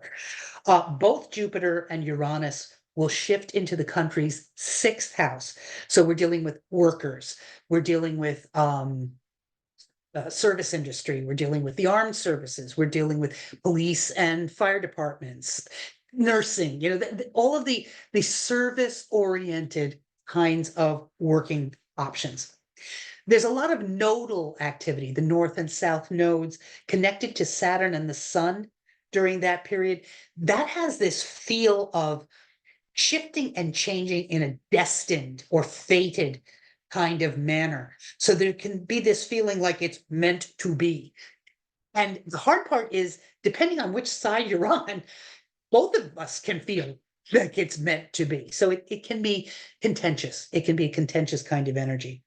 There will be two eclipses during this period, one in the 10th house, which is the leader, and one in the 4th house, which is the people, but neither of which bode well for the government at large. Pluto begins its final retrograde in Capricorn, and it's the last hurrah, the last changes in government, corporations, banking, financial institutions. Those basic structures are probably going to be getting some shifts. The Cancer ingress is from June until September 20th, and this is when Jupiter's going to be making a lot of connections to the ascendant, to Pluto, and to Saturn. So that's, again, growth, wow, expansion kinds of stuff. Uranus begins a long, challenging transit to the moon. The moon represents the people. Uranus represents individual, authentic selves. In other words, people aren't going to sit still. That's really, they're not going to sit still for injustice anymore. Pluto makes its final backward, I mentioned that already, before moving finally for good into Aquarius in November. There's one eclipse at the very end of this period in the 3rd house, so that talks about the border stuff I think is going to be coming up at that point. Then we have the Libra ingress, September 20th through the winter solstice of December. This is the election period. So we've got us finishing up some outer planet connections and a major shift into a new phase. Not surprising. Pluto makes this the final shift in November. Saturn finishes up its challenging transits. Neptune and Jupiter have some promising, easy flowing activity related to foreign policy, overseas relations, and commerce. So that's the overview. Let's get to it. Number one, the first thing that I saw based upon several of the planetary arrays is that it looks like drought causing some agricultural issues could be going on during this period, and it'll actually sorry, it's been a long night. It'll actually worsen a little bit later on in the year. This period should be good for finances and the market. It doesn't look like anything is beating us up. And so far, from what I understand, since the 21st, since the solstice, the market's been doing very well. So I'm not seeing a lot of indication to make any shifts at this point in time. People are going to be really discontented with employers and or their leadership. So unemployment could be an issue. This could be some bad jobs reports coming out during this period, during these 3 months. It can also signal, because of the house that's involved, it could consider we could get some health insurance snafus or struggles or difficulties that could be coming up. I'm not sure if perhaps some companies are going to be no longer offering certain kinds of generic medications, or I'm not sure, but there's going to be some kind of snafus related to healthcare, health insurance, and workers. Sometimes the way these planets are set up, this can represent the death of a statesman or a person important to the country. Now, what's interesting here, the thing that struck me is that Uranus, sudden change, is in the ninth house, and the ninth house rules the courts. So I wondered if there was any possibility for a Supreme Court justice to either become ill or have to step down or actually pass. I am not predicting that. I'm saying that that's what the energies could appear to have. Additionally, we have a really, really hard time for any legislation that's related to women, family, any Uranian individual kinds of rights. They're all going to suffer. The laws will be hard and considered unjust. Women's reproductive rights, LGBTQ plus, marriage laws, rules, these kinds of things all come into play in my head. And they're also, to me, they're transportation related. So I start to think about how there are certain states that are starting to put very heavy sanctions on people who are trying to help women perhaps get to other states to be able to receive reproductive health care. This is something that could get even more difficult during this period of time. Another thing that's going on is we have tensions related to the free and uninhibited expressions of one's beliefs and ideals, one's sexuality. It's difficult. I'm seeing the timing on this as the end of January, right between, say, the 24th and the 30th. The reason that this is coming into play is that Mars is making a really difficult connection with Jupiter, so that Jupiter rules the entertainment industry. So there could be something related to film or something related to the movie or television industry as well that ties in with all of this. This will also kick off some major discussion of gun laws. It's interesting to me that in 2023, just in the first half of 2023, there were over 900 different pieces of legislation that went to the different state houses just between January and June. 900 on both sides of the debate. It included legislation dealing with assault weapons, dealing with concealed carry permits, with waiting periods, with licensing adjustments. I think this is going to be continuing to be a major issue during this period of time. There's also going to be a lot of problems with the illusions of growth and goodwill that isn't reflected in the poor, in the rank and file population. This is in the US natal chart, in this what they call the Sibley chart of when this country was founded. There's a Mars Neptune square. And that's all about the illusion of like the American dream. That's where the glass ceiling concept comes in, that anybody can work hard and reach the stars. Well, yeah, if you are lucky. In general, that's not the case. There's assistance that's needed to make it possible for people to be able to reach that American dream. So there's going to be some stuff related to that concept of the inequities of the starting places, shall we say, where everybody comes into this. One thing that worries me is I'm seeing all kinds of markers for predatory evangelism to be coming into play here. We're already starting to see this in some of the state houses, where the separation of church and state is starting to become an illusion. Talk about illusions. So this is something that, if it is important to us, we need to do something about it. A lot of angry rhetoric related to the courts, related to foreign policy or immigration, our image to the world. And it's really interesting because part of the timing was supposed to be last week and then again in February. And what happened? The Speaker of the House was down in Texas having a press conference right at the border, watching this mess of our immigration structure literally falling apart, with illegal aliens walking across from Mexico to the United States right behind him on camera. So, I mean, it really is a problem. It really, really is a problem. So the first time that this particular timing hit, was back in June of last year, then again around Thanksgiving. And if I'm not mistaken, in June of last year was roughly when Governor Abbott started. Wasn't that when he started shipping people, Yeah. I think, to sanctuary cities? And then this time through early February. There is going to be some more scandals, and I'm seeing sex, vice related.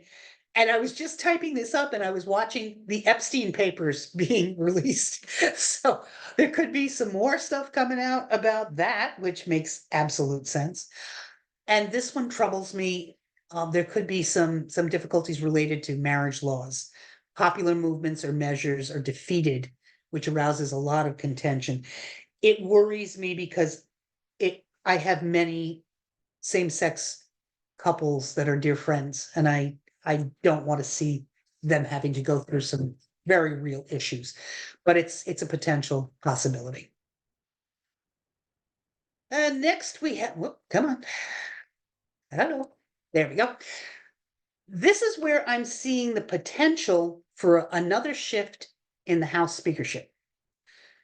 In England, this kind of planetary array would have signified a no confidence vote, where there would have been a whole new vote and a change of leadership.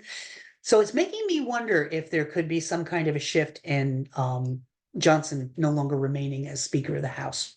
Don't know for sure, but that's what is starting to wiggle at me. And then on January 20th, when Pluto makes its entrance into Aquarius, just hours after the Sun enters Aquarius. Remember, the Sun in the mundane chart is the leader.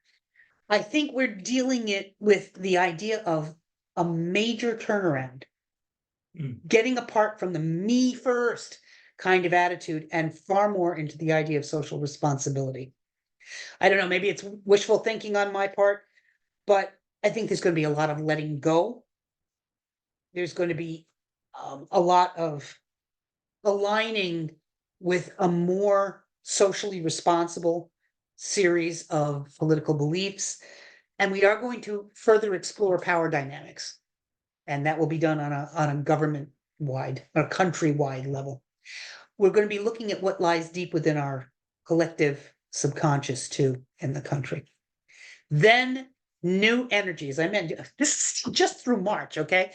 Then, as I mentioned, towards the end of this period, we have new energy popping in when Pluto makes a wonderful positive connection to the MC, the medium celi of the house of the chart.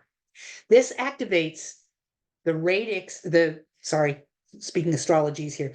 This activates a part of the country's original chart where Mercury is opposed Pluto. I think there's positive shifts in the leader's popularity or the transformation of the leader's ability to get things done. Now, That is not to say that he's got carte blanche, but I think President Biden will be in a better position to be able to make things happen.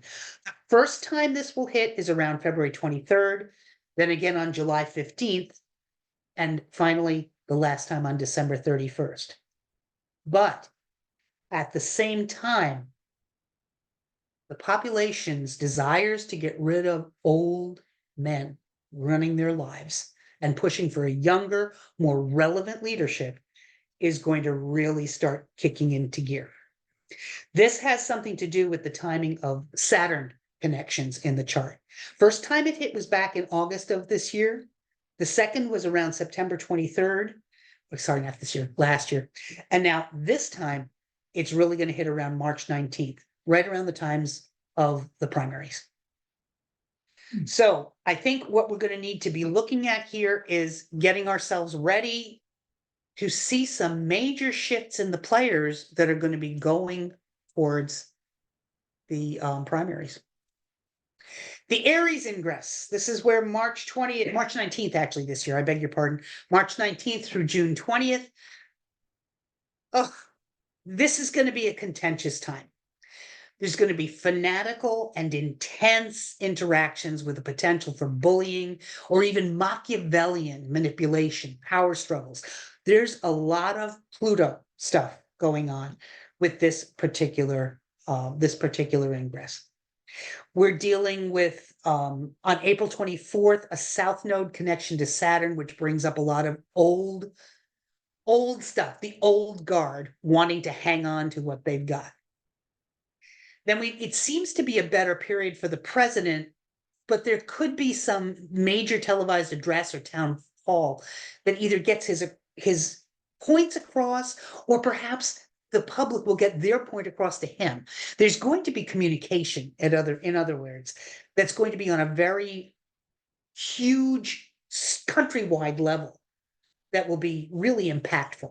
Look for this around May 22nd and May 25th in those particular timeframes. May 25th is when Jupiter enters Gemini, and May 22nd is when the North Node is going to be squaring the sun.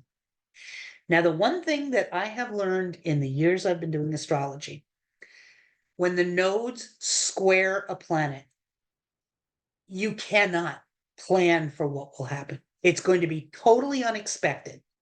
So this is why I was starting to think, is it possible we'll start to see a new pair of potential candidates coming to the forefront?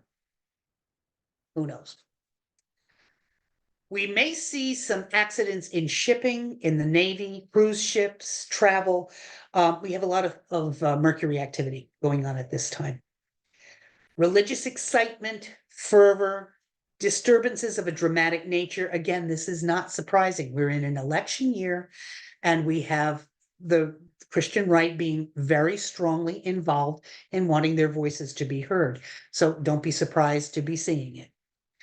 We have women, family, and social support structures being adversely affected by a lot of the activity that's going on during this time. I'm a little concerned about, if not bank failures, perhaps loss of revenue, depreciation of stocks, but it's possible that the Fed might have to make some kind of a bump in the interest rate. I'm not sure, but there's definitely some kind of backstepping. So I'm going to recommend to my husband and financial advisor that we put some of our stuff into a more conservative kind of growth market during this ingress. Drought. This is when drought is worse and agriculture is potentially going to suffer quite badly. It will get even worse as it goes on, but the reason I bring this up is Mars is sitting right on the country's IC, the lowest part of the chart. Very much an indicator of weather, and when it's Mars, we're talking about droughts. We're talking about suffering crops. So I would say we might see food bills go up quite a bit at least not during this time, right after that, when we start to see the impact of losing crops. Mining accidents, disturbances related to mines, housing, construction, quarries, things dealing with the land. That's another way that Mars being that close to the IC can affect what's going on.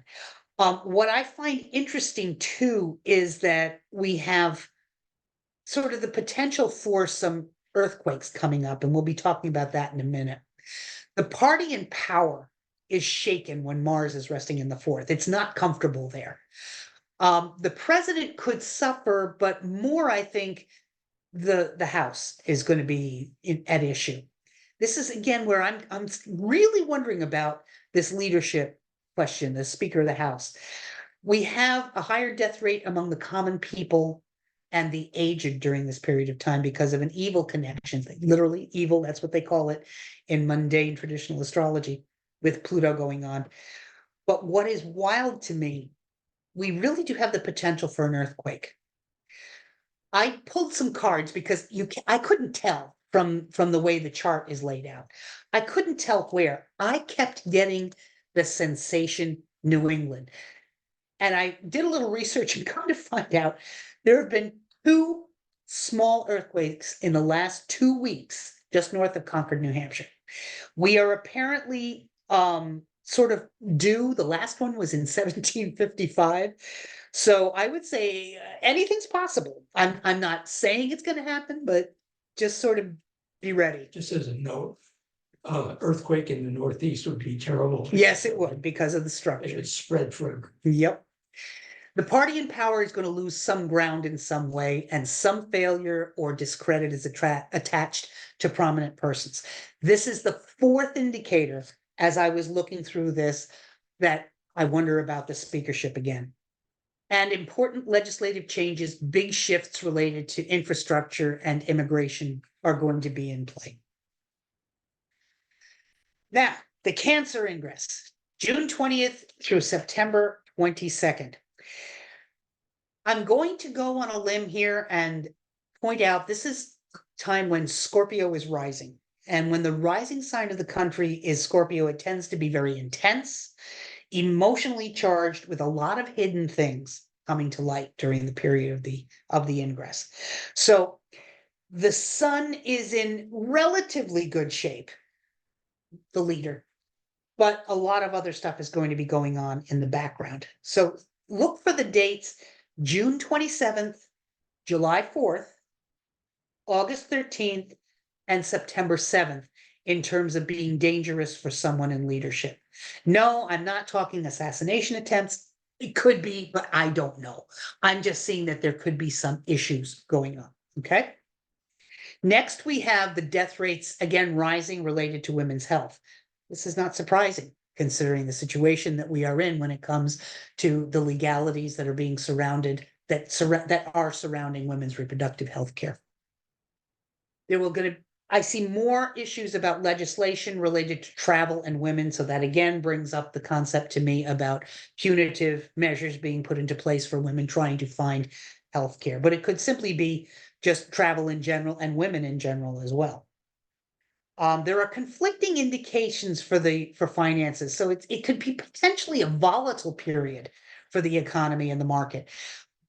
But also it could be like, rise and fall, rise and fall, rise and fall. It's unstable without necessarily being, disastrous, if that makes sense. Foreign trade indicators are into play here too. I have a feeling the Fed will be looking at things very, very closely during this period of time. Look at your dates of July 21st, August 18th, and September 15th when it comes to this issue. There's going to be some embarrassing social scandals coming to light involving the party in power. In other words, the government itself is going to be embarrassed. At this point, I don't think anybody, nothing seems to embarrass the government these days. Who knows? But look for your timing around July 21st. There's a potential for another government shutdown going on here. This is around September 24th. Also, at the same time, could be a bad jobs outlook, a rise in unemployment. So I would say if you have the ability to do so, get some stockpiling done, get some, put some money aside for a rainy day, get some canned goods in place so that you can ride out a storm if necessary. Okay. the death rate for the poor and the needy are on the rise again. There is the potential for some illnesses as well. We'll be talking about that in a moment, which could be feeding into that.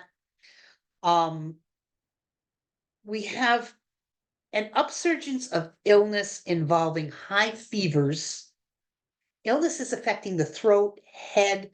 It made me think of encephalitis. It made me think of brain fever. It made me think of any disease that attacks the neural system. The reason why I bring this up is Mars is resting in the 5th, and it rules the 1st and the 6th of the chart. The 1st house talks about the corporate body of the country. The health of the country is not good during this period of time. So just be wary, be ready for any necessary masking to be done at that point in time. It's possible that there will be a transportation accident of some kind during this period, or a transportation workers' strike is possible, or demonstrations that are related to this. I mean, think TSA walking out, think railroad strikes, think truckers, refusing to move goods back and forth. It's some kind of a transportation issue is going to be coming up. There are potentials for fires or accidents on warships, insubordination and or insurrections by sailors. Now, this does not necessarily have to mean the Navy, though it could. It could be commercial shipping that's involved here. I'm not exactly sure what that's going with. It made me realize the timing that we're looking at, mid-September and into October. This could be related to hurricane season. The climate change situation that we've been dealing with has made hurricanes type, level 5, 4 and 5 hurricanes common as opposed to unusual. That's what this could be related to. So there's a lot going on in here, and it sounds dire, but it feels more, I don't want to say business as usual, more like we are dealing with coping with a norm. If that is making any kind of sense to you, like we're getting used to it. We're getting inured to some of the stuff that we've been dealing with. And finally, we're coming to the Libra ingress, the period between September 22nd and December 21st. Libra is rising in this particular ingress. So that to me, there's a big focus on women, on families, on diplomacy, on finances. There's sudden deaths indicated, which is kind of interesting. And the reason that comes up is because of a connection between Uranus and the ascendant, or Uranus. And I've got an out of sign conjunction going on. I would say expect if it's sudden deaths and higher mortality rates, this could be related to that illness that I was mentioning earlier. But it could also be crimes against women and children, as well as an uptick in mortality among the poor. Now, what is interesting to me is that we have a yod in play. What is a yod? It's a really, really difficult pair of quincunxes. There are two 150-degree angles that form an apex with one planet at the center. The planet that is at that apex point between Uranus and Neptune is Venus. I see women, families, finances as being the unexpected adjustment that has to be made, the separation, the letting go that has to happen. And also with Neptune going on, this could be healing, illusion, addiction, drugs, all kinds of things that could be related to that. We have some major religious or legal showdown coming up, possibly involving both legal and religious. But there's going to be some really heavy press communication connected to this because we've got Mercury going on in the whole thing as well. Jupiter is in its detriment. That was the other word I was looking for, the fall and detriment. Jupiter is not comfortable in Gemini, but it is in the 8th house of endings. It's ruling the 3rd house of communication and the 6th house of health and workers. So this is not a good position for Jupiter to be in. The stock market could take a major dive. during this quarter. So shore up your resources and put yourselves, those of you who are invested, if you want to, you should put them perhaps into more conservative kinds of growth models. There's a major potential for difficulty for the leader. I'm saying this is the president at this point in time. Difficulties with foreign governments as well. I wondered, and this is no disrespect, I'm looking at the entire chart here. I'm wondering if there is the possibility for President Biden to be experiencing a health crisis of some kind, something that derails him either from running or from holding confidence of the party for him to be a viable candidate. I don't know, but this could be a time that is going to force some kind of a major shift in the candidacy for the presidency. Look for this around September 24th. This is a point in time, this is the second time that transiting Saturn will make that quincunx adjustment, forced shifting, letting go to the natal Saturn of the US. There's an emotion-packed power struggle going on between the population and the government, which prompts major changes and transformations. Well, no joke, we're having an election. This is what we do every 4 years. And the timing for this is October 7th, November 19th, December 5th, and then December 30th and 31st. So this all makes perfect sense when we look at what is actually going on in the country at that time. But the sun is well aspected in the 12th, which could indicate that charities and hospitals, prison reforms, these kinds of things go well. And it could be that the president's goals are able to be met, even if he can't do them. His social standing or the view of him gets a sudden boost. There's some kind of passage, perhaps, of legislation where the roadblocks are removed and things are able to come through. That would be around October 7th, the 30th, and the 19th of November. I predict the loss of several people important to or in the entertainment industry. And it could be potentially related to a vice crime of some kind. I'm not sure whether this is, I had this horrible, feeling of mass, theater or, I don't know. But what I'm getting is that there's going to be something that really hits the entertainment industry hard. And look for that around October 10th. There's big strides, though, in a positive sense. There's big strides coming in science, technology, especially in physics, biology, chemistry. There will be groundbreaking inventions coming through during this period of time because of that Jupiter-Uranus conjunction that we had going on. Computers and information technology, laboratories, experimentation, all of this is going on in early November. Now, that can be positive or that can be challenging because think about AI. There could be some, I don't want to say nefarious, let's say less skillful ways that can be put into play. But I would say, take a look at that and see what's going on with that one. Some kind of a scandal in the military, likely the Navy because of the planets involved, but other armed services are possible as well with a big communications expose. I mean, this is tailhook level. It's that big. And regarding the election, here I am coming out on a limb. I'm not sure either Biden or Trump are going to be involved.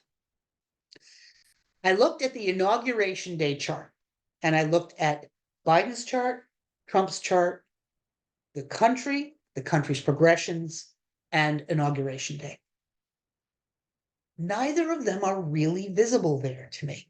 Neither of them stand out as being there.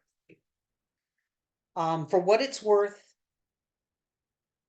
I think we may have some new players that will be coming into play later on this year that are maybe not coming out of nowhere, but certainly not expected to hit the level that they're going to hit as quickly as they are now.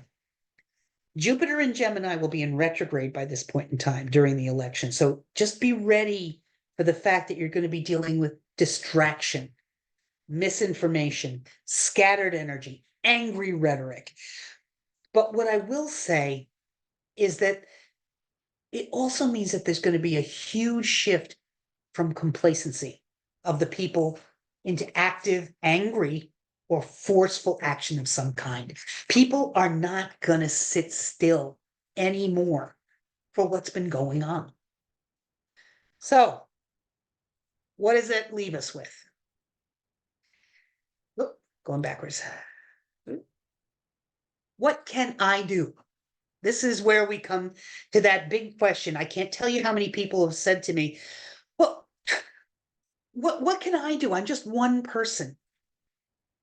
What I can tell you is that know that sitting on the sidelines and waiting for the world to change ain't going to happen anymore. It's just not. So what has to change? You have to be the change you want to see in the world. Thank you, Mohandas Gandhi. Pluto finally entered Aquarius on November 9th, or will finally enter Aquarius on November 19th for a good 20 years. That means social justice is going to come to the forefront. You're going to have to, any of you are going to have to end the I got to get mine mentality. And instead of rampant individualism, really find a more community-minded psychological standpoint. Truly. When we all are supported, each one of us ends up getting what we need. Educate yourself regarding social justice issues that you're passionate about. Investigate local organizations near you in your neighborhood, like the ACLU, or your particular political party. This is for both sides, not just one side. If you believe something, research it. Be able to back yourself up with data. Write letters, call your elected officials about social reforms that your community needs. Do you have a lot of homeless and needy, hungry people in your community? Then write letters, get out there, have some kind of presence at a food bank, volunteer. It's so incredibly important that we think beyond the norm too. This is the time to invest in, to buy the services of companies that are aligned with your social beliefs. Support the companies that support what you believe in. Support writers, musicians, artists that speak out against social injustices that you agree with. Support them because their reach is even greater than your own. Get out the vote. This is not the time to just sit back and figure somebody else is going to be. Don't hide your head in the sand. It isn't going to change a damn thing. And your butt is very much exposed when that happens. Research and support candidates that reflect your viewpoints and beliefs as much as possible. Remember, you're going to wait forever for the perfect candidate. Find the one that best aligns with your beliefs. More than anything else, be kind. Be understanding, be compassionate. Give them a break. Give the people around you some space. When it comes to using technology to be able to better mankind and bring the light a little brighter in your part of the universe, if you're invested, look for stocks that support science and improvements to the human condition. Use social media responsibly. Check your facts. Don't just automatically share something until you've checked out whether or not it's true. I have been guilty of this year so many times. I've had to go back, take things down, apologize for posting. I'm slowly learning. Check first, then share. Research the best reliable sources for your information. Use your social media to promote causes and events that support your beliefs, your candidates, your causes. Stop the spread of disinformation. Leave toxicity at the door when you sit down at your keyboard. And remember that social media can also help provide emergency and/or disaster relief information. You can help spread good news, not just bad news. Do your part to prevent cyberbullying. If you see it going on, report it. Use technology to help people find support. Make available information on hotlines for people who are struggling with mental illness. Reaching out yourself to endangered folks who you might not have heard from in a while. Expect to see radical methods to bring the power back to the people. That's a scary statement for me to make, and I know that. But we are coming into the age of Aquarius here, with Pluto in Aquarius. So don't panic when it looks like the world's going to turn itself upside down. That's exactly what's supposed to happen. It might not be comfortable, but it is our only reality at the present.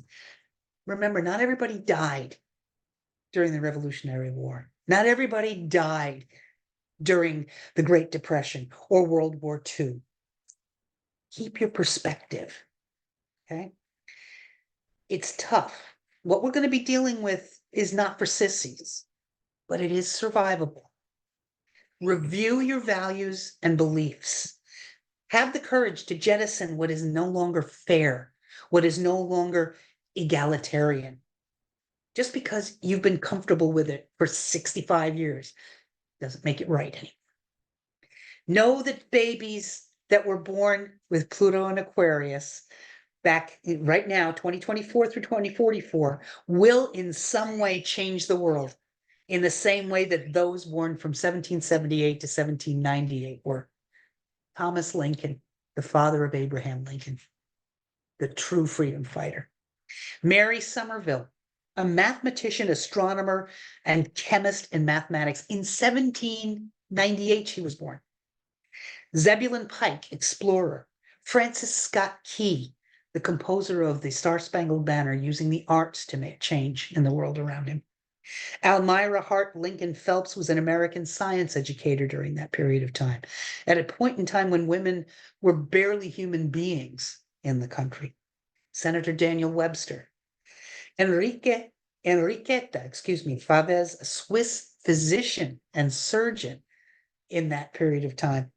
President John Calhoun, Gordon Cartwright Jennings, the oldest defender of the Alamo back in 1836, was born during this period. These are all people who either through technology, through leveling the playing field, or through some method of communication made the world a better place. We're now in a progressed new moon period in Pisces, or soon to be.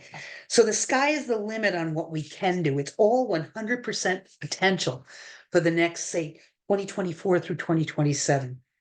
It's time for you to plant those seeds, guys. It's time for you to try to figure out what exactly it is that you want to be the light you see in the world.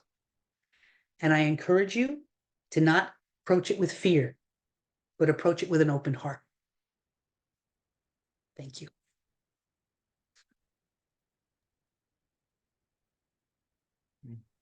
All right. Any questions?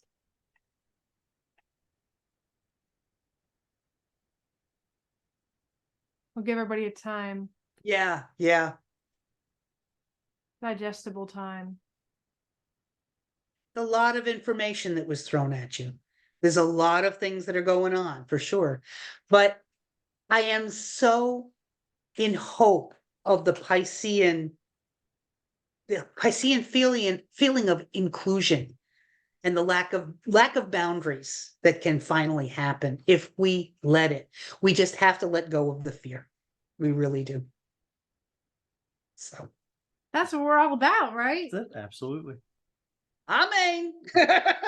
That's what and it's really beautiful. Everybody who's here and everyone who's not here is going to be watching the recording. That's why people are drawn to New Visions, to holistic practitioners, to the spiritual, to astrology. You know, we want less fear and more love. Mhm. It's beautiful. Pages and Alrighty. pages, says Rissa, of notes. I'm sorry.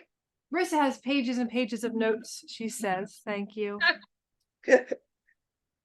Well, thank you all, guys. I am so grateful for this opportunity to share this with you. I have a was question from Tammy. excited. Oh, okay. Yeah, she's a teacher and she wonders if you see any impacts in education this year. So yeah, the system of Absolutely. education. Third house, you heard me talk about the communication and transportation. That also deals with education. I was glad to see there was not as much fifth house, which is children involvement. that made me feel better. In 2020, when we had the COVID hit, there was a lot of fifth house hammering going on. So there could be shifts and changes in educational perspective in how technology is working with education for sure. Perhaps finessing it more, making it more comfortable for teachers and students to be able to utilize. That's a good question, Tammy. Thank you. Wonderful. Any questions from you? Think we have it. All right, so we will have this recording process for everybody, and if you joined on the website, we'll send you it via email, and we will have it up on the online community. And do you want to share anything about your the difference between this yearly and your monthly predictions that we do on the online community? Absolutely, sure. For those of you who are not aware, every month I do astro weather at the end of the month for the coming month. And it basically takes a look at the big stuff going on, a lot of the eclipse work, a lot of the new and full moons, those kinds of things. So I get a little more in depth month by month by month, where we'll be able to perhaps finesse a little more and fine tune those dates that could be in play.